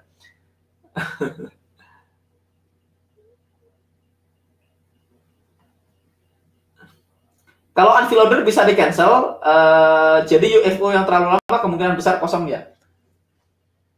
Oke, jawabannya bisa ya, bisa tidak. Jawabannya bisa ya, bisa tidak. Saya akan jelasin sedikit. Ini kemarin saya nggak bahas di batch sebelumnya. Jadi gini teman-teman. Harga itu hanya bergerak dari high time frame UFO ke low time frame UFO. Jadi kalau ini UFO sell di daily gitu ya. Saya ngomongin daily ya. Saya bikin merah, ini adalah UFO buy di daily. Saya kasih warna hijau. Saya akan turunin dikit. Kalau ini daily gitu ya teman-teman. Harga itu sebenarnya mantul dari satu UFO ke UFO lain gitu ya. Dan mantul gitu ya. Nah karena ini daily teman-teman. Kalau saya turunin, kalau ini adalah daily, di H1 gitu ya. Oke, saya akan hapus saja yang ini. Jadi ketika harga mantul gitu ya. Harga mantul dari... Saya akan pakai yang ini aja, pakai panah aja biar kelihatan. Jadi ketika harga mantul dari UFO daily ke UFO sell di daily, ketika arahnya begini, teman-teman. Ketika arahnya begini, maka garis ini saya hapus saja. Garis ini di daily, itu di H1 terlihat seperti ini. Di H1 jadi uptrend. Di H1 jadi uptrend. Nah, ketika harga turun, dari daily ke daily juga, di H1 dia jadi downtrend. Jadi kalau ditanya trend itu apa sih Mas? Trend itu adalah price movement dari high time frame UFO ke high time frame UFO. Jadi dari time frame UFO yang tinggi, UFO ke time frame tinggi, ke UFO ke time frame tinggi, dia akan menciptakan uptrend ataupun downtrend di time frame yang lebih kecil. Jadi trend di time frame yang lebih, trend ini hanya pergerakan UFO dari high time frame ke high time frame di time frame yang lebih kecil. Nah, otomatis supaya uptrend ini terbentuk, maka semua UFO yang di sini harus dihormati. Dia akan ketemu UFO di time frame kecil juga, gitu ya. Harga mantul kan karena UFO kita udah sepakatin, kan? Jadi teman-teman pasti akan menemukan UFO sepanjang jalan ini. Makanya kalau misalnya harga nggak kepanggil ke area UFO, misalnya ada satu titik di mana harga nggak sentuh UFO dan dia continue high, ini apakah ini bisa di cancel? Jawabannya bisa aja. Karena kalau dia nggak kepanggil dan dia sudah nyentuh UFO di time frame daily, kalau misalnya nggak kepanggil dan dia sudah kena langitnya, kita ngomongin daily di daily, dan dia bergerak turun, maka sekarang kita turunnya dalam down momentum. Jadi kalau ada UFO di tengah, Kalau misalnya kita punya UFO yang kecil-kecil di H1 kan kita punya UFO H1 di sini gitu ya. UFO H1 di sini gitu ya. Kalau harga balik ke UFO yang di sini dalam down momentum, kemungkinan besar ini akan di-cancel sama institusi. Tapi beda cerita kalau kita punya UFO yang sudah lama, tapi dia berada inside this big UFO gitu ya. Misalnya saya punya UFO lain yang di dalam situ, saya kasih kuning gitu ya. Saya punya UFO yang lebih tinggi di sini, ini kemungkinan tidak di-cancel. Jadi tergantung konteksnya. Jadi kalau ada pertanyaan, Mas, kalau ada 2 UFO seperti ini, yang atas sama yang bawah, yang mana yang diambil? Tergantung konteksnya. Kalau dia di dalam tren, maka yang atas yang diambil. Tapi kalau counter trend, kemungkinan besar dua-duanya akan ditembus. Counter trend ini dalam artian tren ini adalah kita transaksi di tengah sini. Tren ini adalah ketika kita transaksi di tengah. Di antara UFO ke UFO di high time frame. Jadi kalau kita trading di lower time frame, ya, di time frame yang lebih rendah. Mudah-mudahan itu menjawab, teman-teman. Nih, kalau bingung banget, nggak apa-apa, pelan-pelan, nanti diulang aja videonya, mudah-mudahan kejawab. Kalau teman-teman sudah ketemu banyak kasus, nanti teman-teman akan kejawab gitu ya. Nanti teman-teman akan kejawab. Alright.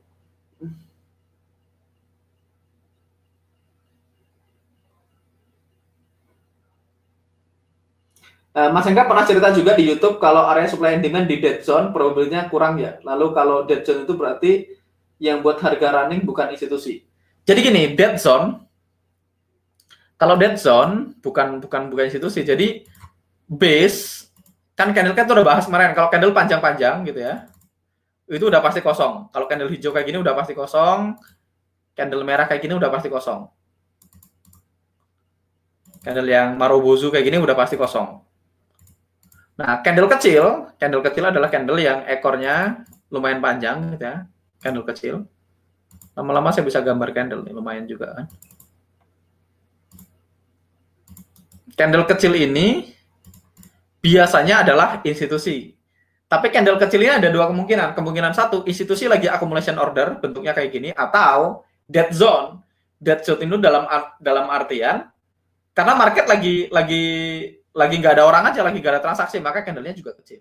Jadi candle kecil bisa alasan. Kedua, kayak gini, teman-teman, candle Marubozu ini juga kemungkinannya 2. Kemungkinan pertama, candle Marubozu ini terjadi. Ingat, saya udah bahas. Harga jatuh, alasannya cuma 1, karena bayarnya 0. Harga naik, alasannya cuma 1, karena sellernya 0. Seller 0 atau buyer 0 itu bisa terjadi karena 2 kemungkinan. Kemungkinan pertama, terjadi karena ada order sell yang sangat besar sampai ngabisin buyer, maka harganya jatuh gitu ya. Atau memang tidak ada bayarnya angkat kaki kan gitu, ada 2 kemungkinan juga. Makanya kalau dead zone, bank tutup, kok tiba-tiba harga jatuh, berarti kemungkinan karena kosong gitu. Bukan karena ada institusi nge-sell gitu. Karena di dead zone kan jam-jam bank tutup, kalau bank tutup ya berarti institusi juga nggak nge-sell kan gitu ya. Makanya institusi yang terjadi dead zone itu lower probability. Namanya lower probability masih bisa work, tapi lower probability. Itu Mas Doni Indrawan Pratama ya. Berapa jam sekali kita cek charting untuk swing trader? Biasanya saya akan ngecek chart sekali gini, biasanya saya akan pakai 4 kali edge time frame. Ngeteknya. Artinya apa? Kalau saya entry di 55 gitu ya, kalau saya entry di 55, maka setiap 4 jam saya cek. Gampangnya gitu. Kalau teman-teman entry-nya di berapa? Kalau teman-teman entry-nya di M15 gitu ya. Ini edge time frame yang saya bilang, maka biasanya ceknya 1 jam sekali. Ini saya ya, teman-teman boleh contek. Jadi kalau karena saya tipenya adalah trading di 55 gitu ya, saya akan trading di 55, maka saya akan ngeceknya 4 jam sekali. 4 jam sekali itu biasanya saya akan cek setiap close candle H4 gitu ya. Yang ngecek saya atau order taker. Kadang-kadang bukan saya, soalnya kadang-kadang order taker yang ngecek. Begitu kira-kira. Oke. Mas, kalau institusi sudah take profit, apakah dari take profitnya itu meninggalkan area UFO? Yes. Kalau dia take profit, ya harga turun. Kalau dia buy, begitu take profit, harga turun juga. Gitu ya. Karena take profit kan adalah sell-nya, kebalikannya. Oke, apa syaratnya, Mas? Nanti ya. harga nyampe berapa, Mas? Saya belinya berapa ya? Let me check. Saya akan kasih tahu kalau teman-teman beli, tapi nggak usah beli sih, nanti tak kasih aja. Namanya Go Extended apa ya? Sebentar.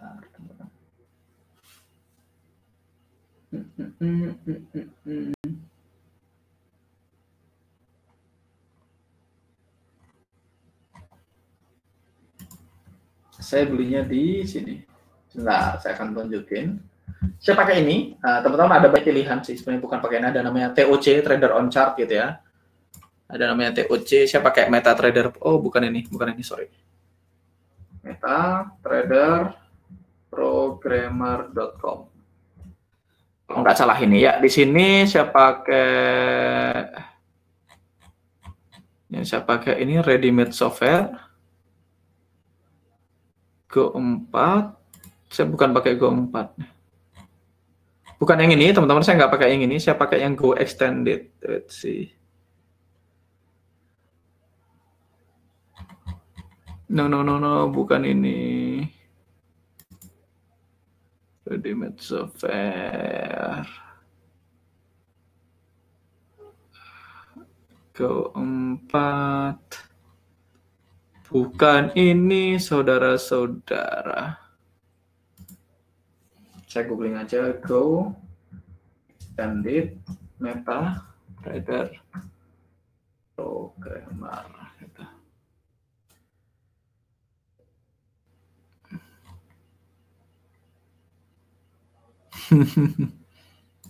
Bukan Go. Kalau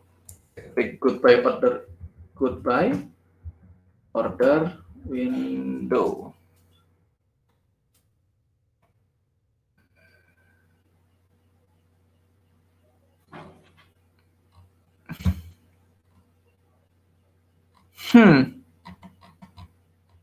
Kenapa tidak ketemu? Coba ya tak hapus. Ini Go4. Ini yang Go4. Saya nggak pakai yang ini sih. Tapi saya pakai Go ini, tapi saya pakai yang versi advance-nya. Atau Go Advance kayaknya namanya.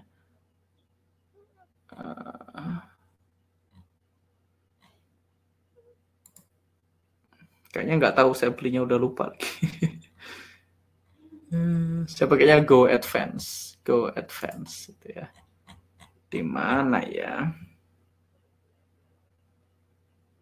Yang pasti bukan $60 harganya.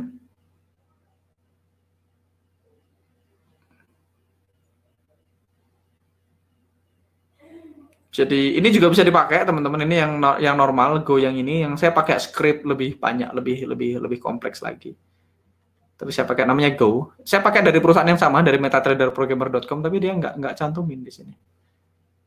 Atau saya coba Go aja. Kalau Go, oh ini kayaknya.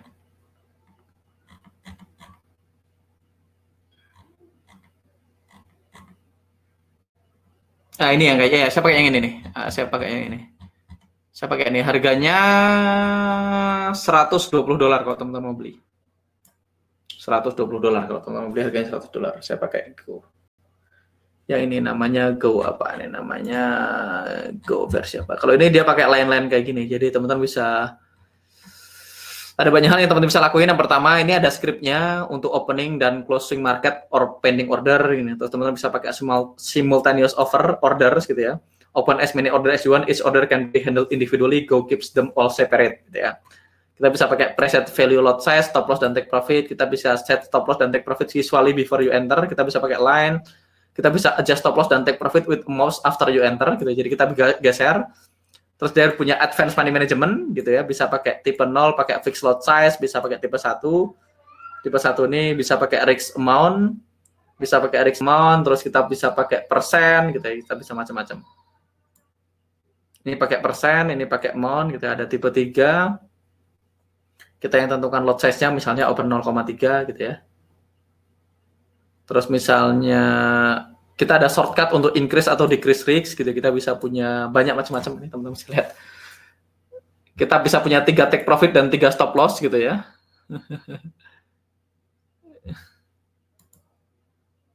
Dan dua mereka bisa digunakan untuk partial. Kita bisa partial exit at any time gitu ya.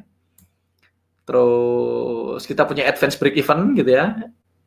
Bisa locking profit, bisa trailing stop, terus bisa trailing take profit. Kita bisa trailing take profit gitu ya. Untuk minimize loss. Jadi bukan hanya SL-nya bisa di trailing, TP-nya juga bisa di trailing.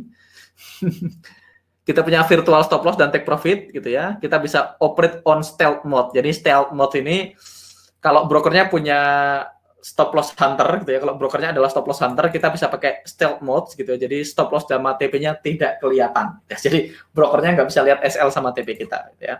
Dan lebih banyak feature yang lain. Saya jelasin satu-satu, dikira saya jualan. Ini saya nggak dapat keuntungan finansial apapun juga sih kalau teman-teman beli dari sini. Saya juga bukan affiliate-nya mereka, saya hanya pembelinya. Saya udah pakai ini dari tahun 2013 apa 2000, ya 2013 udah pakai ini, udah 7 tahun saya pakai Go gitu ya. Oke.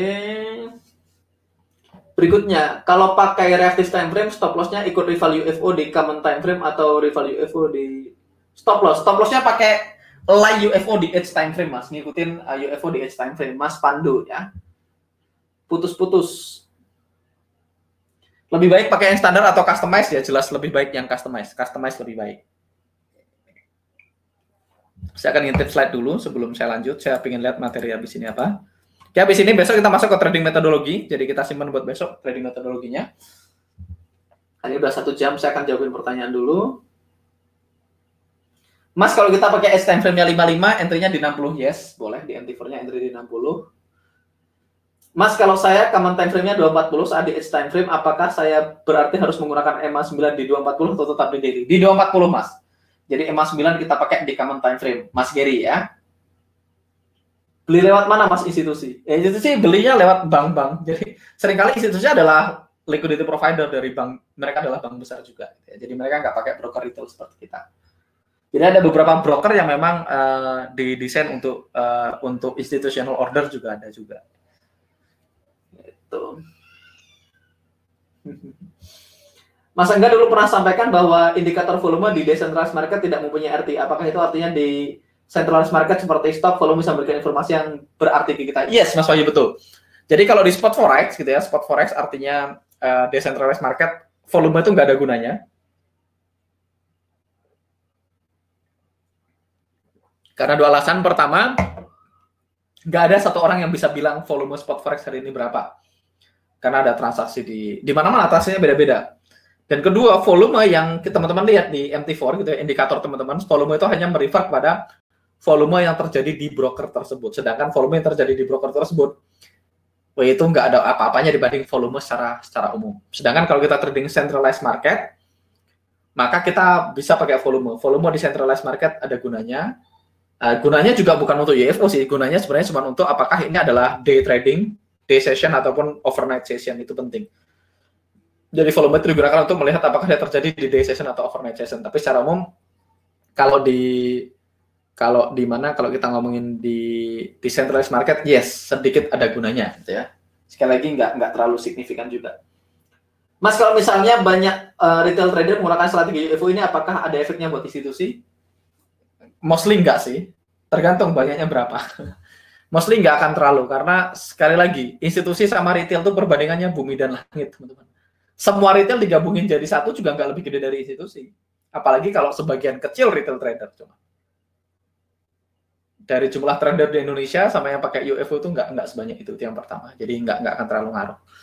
Kedua, UFO itu bukan strategi yang digunakan oleh institusi. Jadi institusi tidak trading berdasarkan unfilled order. Institusi trading berdasarkan apapun aturan trading dia. Dia trading biasanya berdasarkan indirect force yang dia pahamin. Dia bisa jadi karena fundamental, bisa jadi karena teknikal, bisa jadi karena dia punya figur-figur tertentu, misalnya interest rate, dia tahu ada laporan data-data tertentu yang masuk ke mereka yang membuat mereka akhirnya beli atau jual sebuah mata uang. Gitu ya. Jadi dia nggak pakai strategi UFO. Saya garis bawain, institusi tidak trading berdasarkan auto UFO. Dan dia juga tidak trading berdasarkan UFO.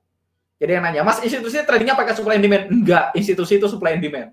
Jadi ketika dia masuk, ketika dia buy menciptakan demand, jadi UFO. Ketika dia sell menciptakan supply, jadi UFO. Jadi bukan mereka trading pakai UFO, tapi ketika mereka masuk, mereka meninggalkan UFO. Jadi mau mereka ganti cara trading pun, ketika mereka masuk tetap meninggalkan UFO. Jadi itu yang perlu dipahami.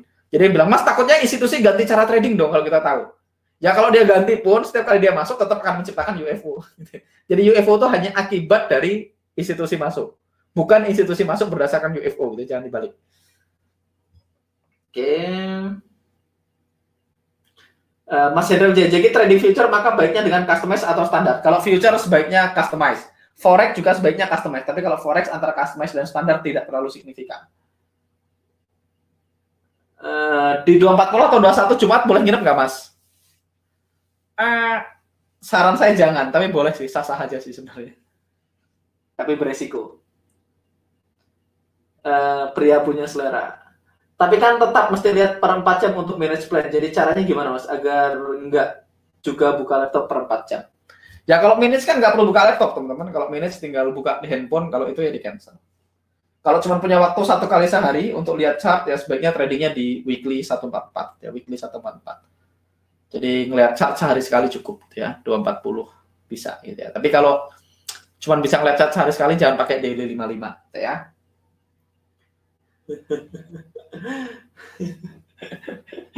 Ini pada ketawa. Wah, ngapain saya sekolah dulu ya, Mas? Sekolah untuk apa ya? Mas, suku Indian kursus musiknya di tangganadamusik.com bukan ya? Mas, note tujuan awal. 2 hari ini nggak ada setup Mas untuk daily 55. Yes, nggak ada setup baru ya. Kalau nggak ada setup ya nggak trading. Sesimpel itu. Udah nonton B1 Mas, nggak ada cerita Indianya ya. Oke. Oh gitu Mas, thanks ya. Saya suka TP jauh, baiknya nyari UFO di S time frame yang berada di UFO common time frame aja ya Mas. Kalau TP-nya jauh, baiknya ya ngikutin rule aja sih. Ngikutin rule aja. Jadi carinya UFO di H time frame yang ada EMA 9 dari common time frame. Jangan mau bikin rule baru boleh kalau mau dites.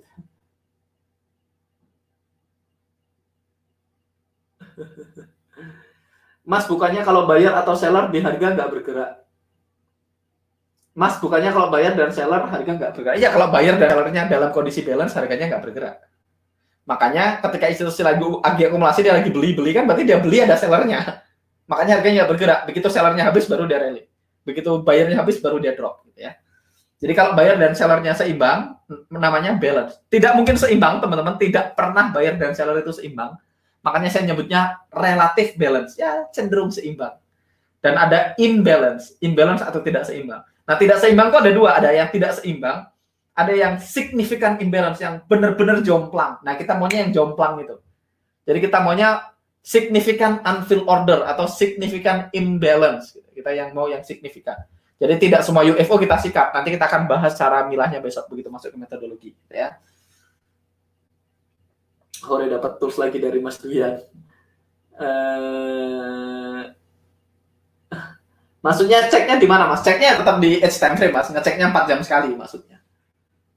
Wih, sangar broker nggak tahu SL dan TP. Ya itu namanya stealth mode. Jadi brokernya nggak tahu SL dan TP kita. Tapi software kita tahu. Jadi begitu sentuh SL. Jadi kalau brokernya SL Hunter itu bisa dihindari dengan tools tadi, dengan Go namanya, Go Extended itu namanya.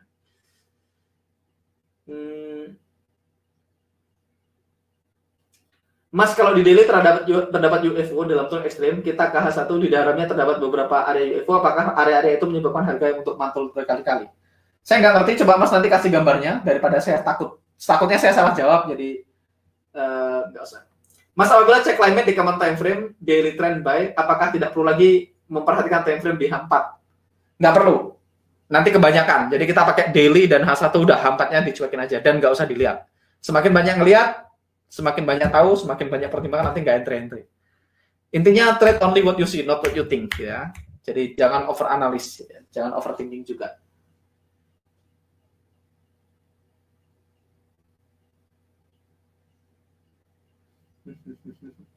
Mas Vicky Fendi, Mas, institusi itu beli di harga murah, jual di harga mahal, tapi institusi trading pakai uang nasabah.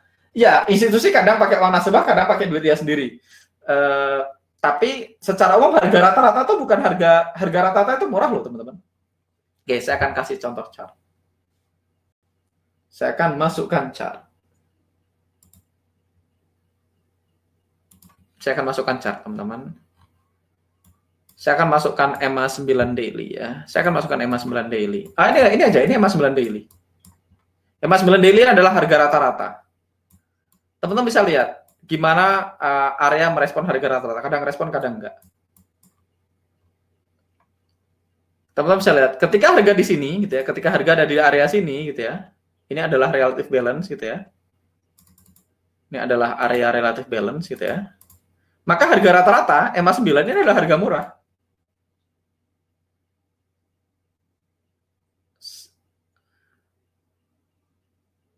Harga rata-rata harga murah di dalam tren. Tapi institusi juga beli di extreme low gitu ya. Makanya kalau saya pakai yang kemarin gitu ya, mana ya? Institusi itu juga extreme low. Teman-teman bisa lihat, harga emas bulan ini harga rata-rata. Dibandingkan dengan keseluruhan harga ini murah nggak? Murah dong. Harga udah pernah sampai ke atas ini tuh. Walaupun ini kita tahu, ini mantul karena ada ini, karena ada area UFO ini kan, rally base rally yang terjadi berkali-kali.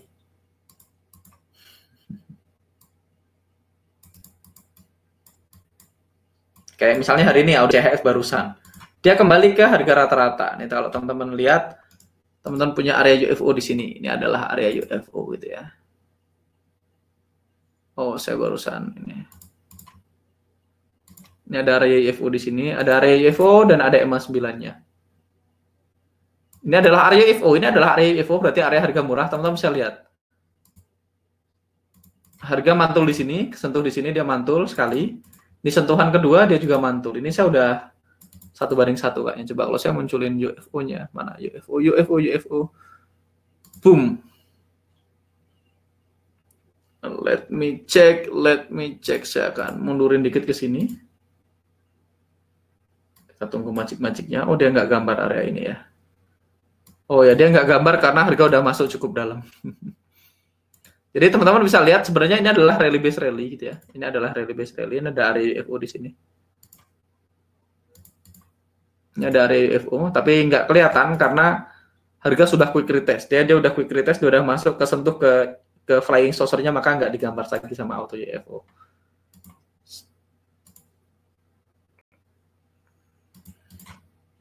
Saya tahu dari mana? Ya tahu karena kelihatan kok, kelihatan. Kalau saya mundurin ke sini, teman-teman bisa lihat di area yang saya gambar itu pasti ada UFO-nya. Kalau saya mundurin catnya ke sini. Magic. Come on, magic.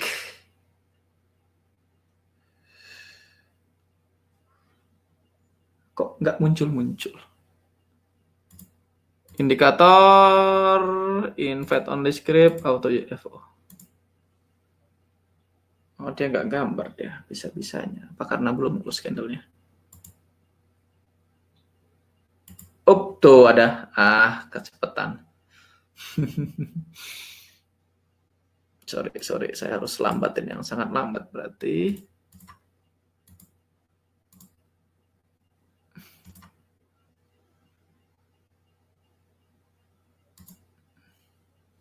Ini dia belum close candle, begitu dia close nanti ada UFO-nya ya. Come on. Itu tadi teman-teman bisa lihat tadi ada UFO-nya. Dia kesentuh, dia udah nggak fresh, gitu ya. Udah nggak fresh. Jadi ada UFO-nya. Makanya UFO itu tetap bekerja tadi teman-teman lihat ini rally base ini ada UFO-nya, cuman karena dia nyentuh harga masuk kena ini jadi UFO-nya hilang ya. Dan kalau kita lihat harga balik ke situ mantul, kena sekali UFO-nya, ini adalah pantulan kedua. Dan sekarang EMA-nya ada di dalam. Ini pantulan keduanya gitu ya, ini pantulan keduanya. Kalau misalnya teman-teman ada yang entry di sini, ini udah 1:1 harusnya. 6586, 6581. Kalau teman-teman nggak bisa lihat ini nggak apa-apa, ini butuh sedikit advance gitu ya. Kalau beberapa teman-teman alumni mungkin bisa lihat, kalau sekarang belum bisa karena butuh sedikit advance gitu. Di 55 nggak kelihatan ya, di 60. Sedikit advance areanya, ini sudah 1:1 ya. Jadi EMA 9 itu termasuk harga murah karena adalah harga unfilled order. Karena kan yang kita pakai EMA 9 adalah EMA 9 daily. EMA 9 daily yang kita entry-in di, kita nggak entry di sini. Ini kan kita pakai untuk ngecek common time frame. Karena orang umum akan bilang kalau harga di atas EMA, maka jadi EMA itu juga kita sebut sebagai harga rata-rata atau harga mahal, harga murah juga bisa. Jadi kayak misalnya dulu waktu di MTA gitu ya, saya belajar pakai EMA. Jadi saya tradingnya pakai 4 EMA, saya pakai EMA 200, EMA 100 gitu ya. Dan EMA itu adalah harga rata-rata harga murah, gitu ya. Rata-rata harga murah. Jadi kayak misalnya gini, kalau emas harga rata-rata kan bergerak teman-teman. Kalau emas sekarang harganya 700, begitu jadi 800, maka 700 jadi harga murah. Begitu harga balik ke 700, naik ke 800 terus tembus ke 900, maka 800 itu jadi harga murah berikutnya. Jadi harga murahnya udah bukan 700, tapi 800 udah harga murah karena dia udah break ke 900. Begitu 900 koreksi ke 100, ke 800 terus nembus ke 1 juta, maka 900 adalah jadi harga murah berikutnya. Jadi mudah-mudahan itu ya, mudah-mudahan nggak bingung ya. Yang dicek di common time frame apa edge time frame, Mas? Itu cek PO apa cek yang sudah jalan? Ya tergantung, Mas. Cek PO sama cek yang sudah jalan, dua-duanya dicek. Dua-duanya dicek. Tapi kan common-nya kan kemungkinan besar nggak berubah. Makanya yang dicek edge-nya gitu ya. Oke. Mas, bukannya volume di tradingan sama institusi ngaruh ke seberapa banyak lawan yang diperlukan institusi untuk ngabisin PO institusi? Enggak, Mas. Volume itu nggak ngaruh karena volume merefer transaksi yang sudah terjadi. Jadi volume itu merefer sama transaksi yang sudah terjadi. Ingat, yang kita pikirkan bukan yang sudah terjadi, tapi berapa sisanya. Makanya volume nggak terlalu penting. Karena kalau misalnya gini, harga bolak-balik kayak gini, ini artinya volumenya tinggi. Karena volume itu merefer traded unit yang sudah ditransaksikan. Ingat, volume adalah unit yang sudah ditransaksikan. Berarti volume itu merecord fill order, bukan merecord unfill order. Jadi volume itu bukan berapa order yang ditaruh ya. Volume adalah transaksi yang sudah terjadi. Jadi dengan kata lain, volume adalah order yang sudah ke-fill. Makanya kalau volumenya tinggi, berarti sudah banyak order yang ke-fill. Kalau udah banyak order yang ke-fill, berarti sisa UFO-nya sedikit. Makanya ditembus. Coba saya masukkan volume. Indikator, ada volume di sini.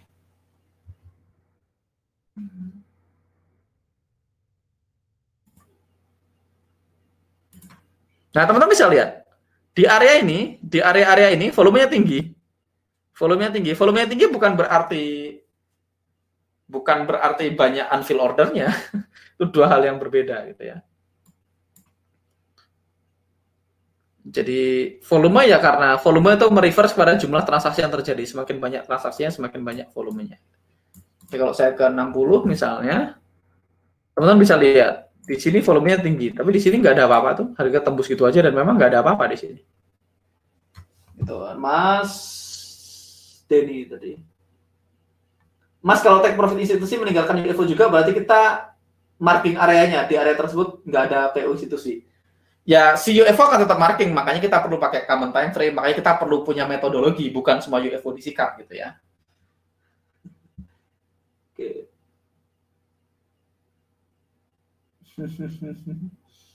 Ini Mas Han nanya, Mas kok bisa tahu tools-tools spesial gitu, dapat dari mana? Dapat dari mentornya, Mas. Jadi saya dulu dapat Go juga dari mentor saya sebelumnya udah pakai Go. Gitu ya. Jadi itulah gunanya belajar punya mentor gitu ya. Kayak teman-teman hari ini dapat saya di mana? Dari saya. Kan saya juga nggak dapat dari saya juga dapat dari orang lain. Bukan saya menemukan gitu ya. Jadi balik lagi, ya itulah gunanya punya mentor. Saya bayar waktu orang, saya bayar pengalaman dia kan gitu ya. Jadi kayak teman-teman hari ini dapat dari saya, kan tahu dari saya. Saya juga tahu dari orang lain gitu. Banyak hal yang bukan saya menemukan gitu ya. Mas, apakah semua edge time frame kita cek untuk melihat peluang entry? Maksudnya semua edge time frame itu apa? Mas Rudianto. Tentukan stylenya dulu, Mas mau tipe apa gitu ya. Jangan dilihat semuanya, nanti malah over trading. Banyak pemula tuh biasanya dia ngecek semua tuh, dia akan ngecek. Oke, dia akan ngecek 5 menit, 15, 60, 240 daily. Mabok nanti, mabok. Nanti mabok gitu ya.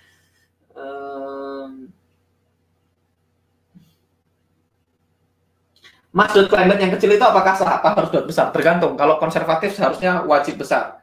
Tapi kalau agresif ya kecil juga sah-sah aja. Nanti itu pilihan. Nanti kalau teman-teman nonton di Playbet 1, teman-teman akan saya bahas nanti kreatif, konservatif sama agresif itu kita akan bahas juga nanti ya. Sabar. Mas, climate di weekly untuk CAD-CF, NCD kok STD-nya 0 ya? Kalau STD-nya 0 itu kemungkinan besar karena chartnya nggak ngeload dengan benar, Mas. STD-nya nggak mungkin 0 gitu ya. Kalau 0 berarti nggak ngeload dengan benar ya. Saya coba masuk ke weekly. Apa tadi itu? CAD CHF. Ya biasanya nggak ngeload dengan benar sih.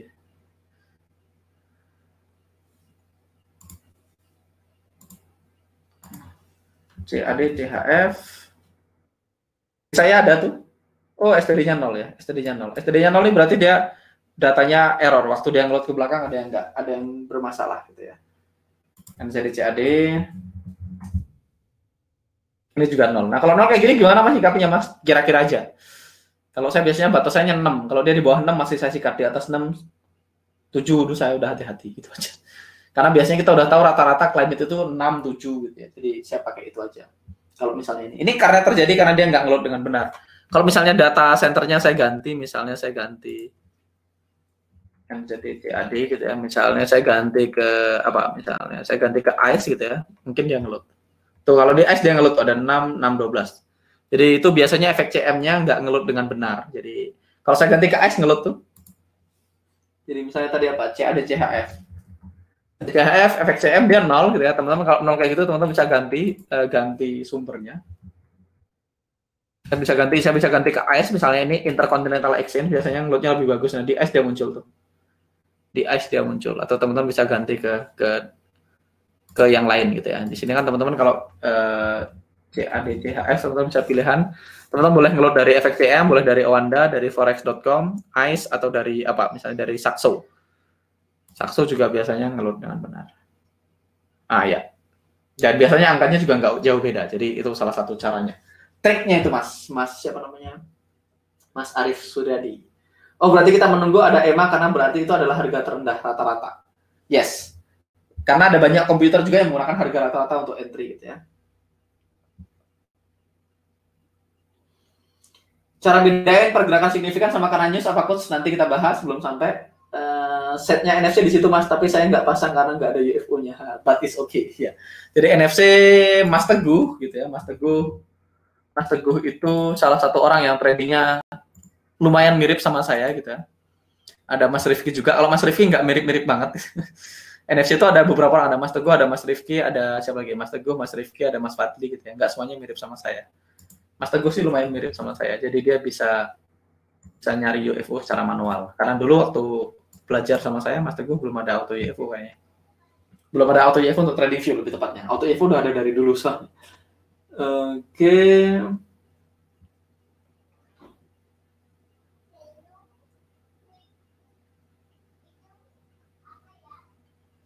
Mas, apa benar kalau harga yang mau masuk Karya Evo terlihat sangat kuat, candle panjang Marubozu tanpa ada perlawanan biasanya akan sell? Enggak juga. Justru kalau masuknya kuat, bagus. Kalau masuknya Marubozu, bagus. Karena Marubozu itu kosong. Jadi kalau harga masuk ke area kita dengan candle yang sangat kuat, Marubozu itu artinya bagus. Artinya bagus. Kita mau clean arrival. Semakin clean arrivalnya semakin bagus. Contoh, saya ke GBP AUD. Ya. Kemarin misalnya, apalagi, di mana lagi? GBP AUD, let's see. Apa ya? NZDJPY. Apa aja sih? Chart apa aja? Kita akan lihat.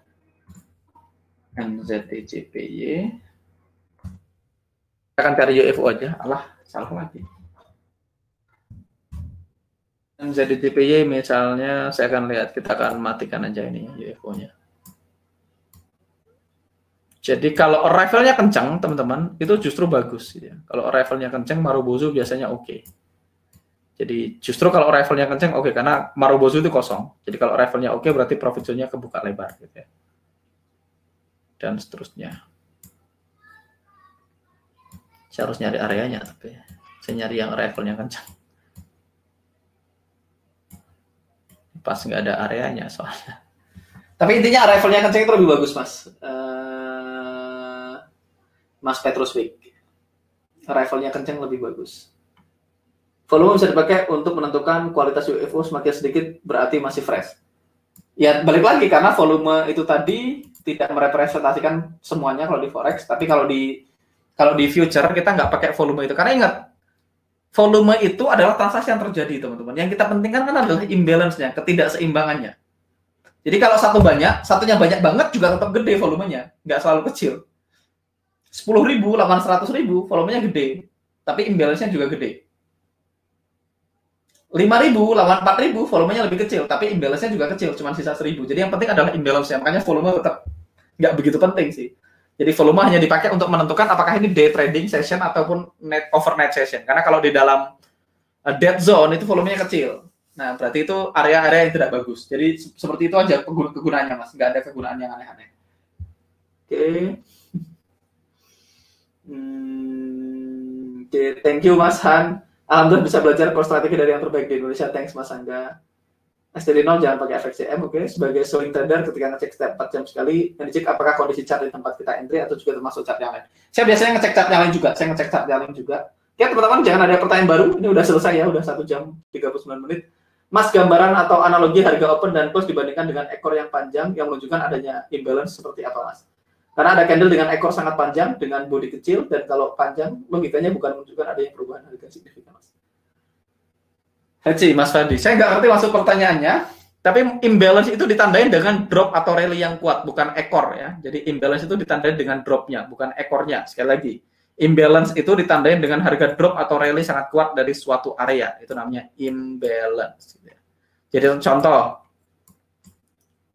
ini kan harga balance nih, rally, base gitu ya. Begitu tiba-tiba harga rally sangat kuat dari sebuah area, ini bukti imbalance-nya adalah rally-nya. Jadi bukan ekornya, jadi nothing to do dengan ekor. Contoh, ini bukti imbalance. Gitu ya. Jadi imbalance itu ditandai dari harga drop atau rally sangat kuat dari suatu area. Itu namanya imbalance. Membuktikan adanya ketidakseimbangan antara supply dan demand. Gitu ya. Oke, Euro USD misalnya.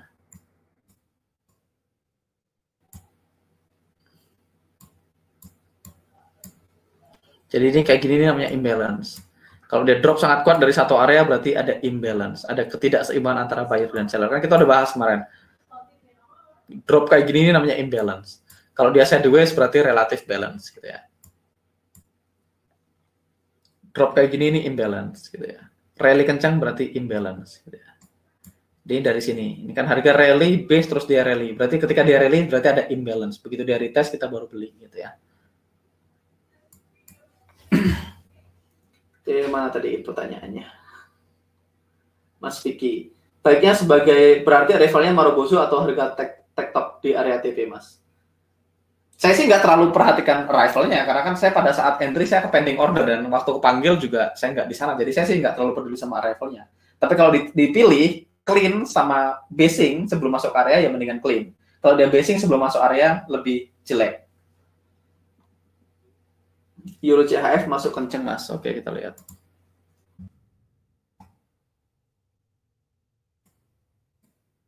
Euro CHF masuk kenceng. Oke, Euro CHF masuknya kenceng, yes. Problemnya apa? Mantul kok itu. Ini UFO-nya di sini. UFO-nya di situ.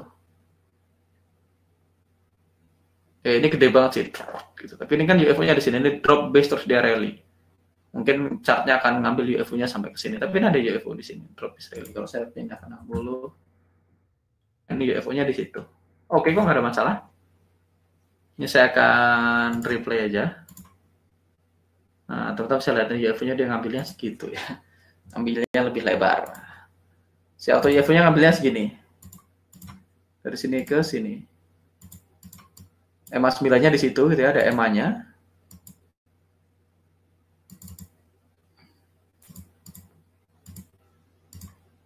Terus kita play. Tuh masuknya kenceng nggak ada masalah. Jadi kalau masuknya kenceng biasanya lebih bagus. Kalau masuknya kenceng dia better gitu ya.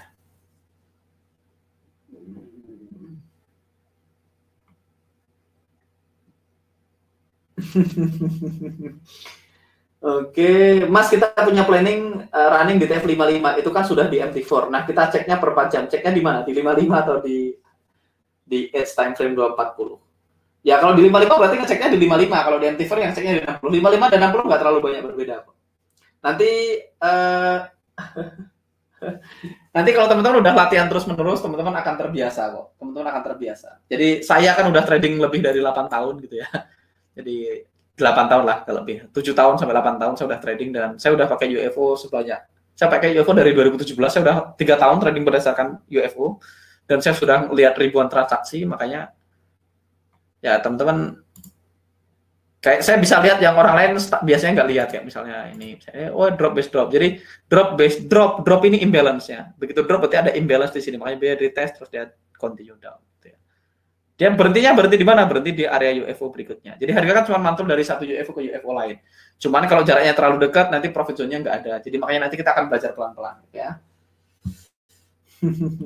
Yang base 2 aktif tanya semua keren. Jadi base 2 memang banyak pertanyaan, jadi lebih panjang terus. Oke, terima kasih 2 jam lebih share ilmu dari ini di Instagramnya STM keajaiban saya dapat hari ini. Karena nggak banyak orang yang mau berbagi ilmu, Mas. Banyak kok yang mau berbagi ilmu.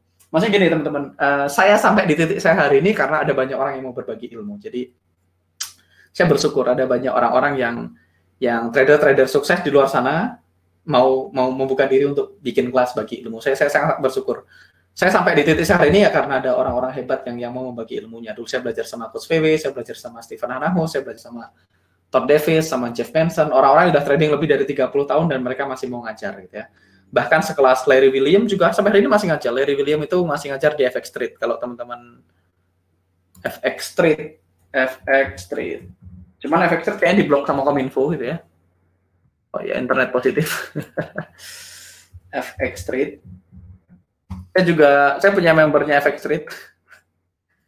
Come on, FX Street. Nah, teman-teman bisa ke fxstreet.com gitu. FX Street, saya punya membershipnya FX Street kayak sekelas Larry William tuh masih ngajar di FX Street sekali. Jose dan beberapa tim prediktif juga pengajar inti di FX Street. Terus saya punya membership FX Street yang premium gitu ya, saya bayar bulanan. Saya juga punya, sekarang ada satu lagi namanya You Can Trade.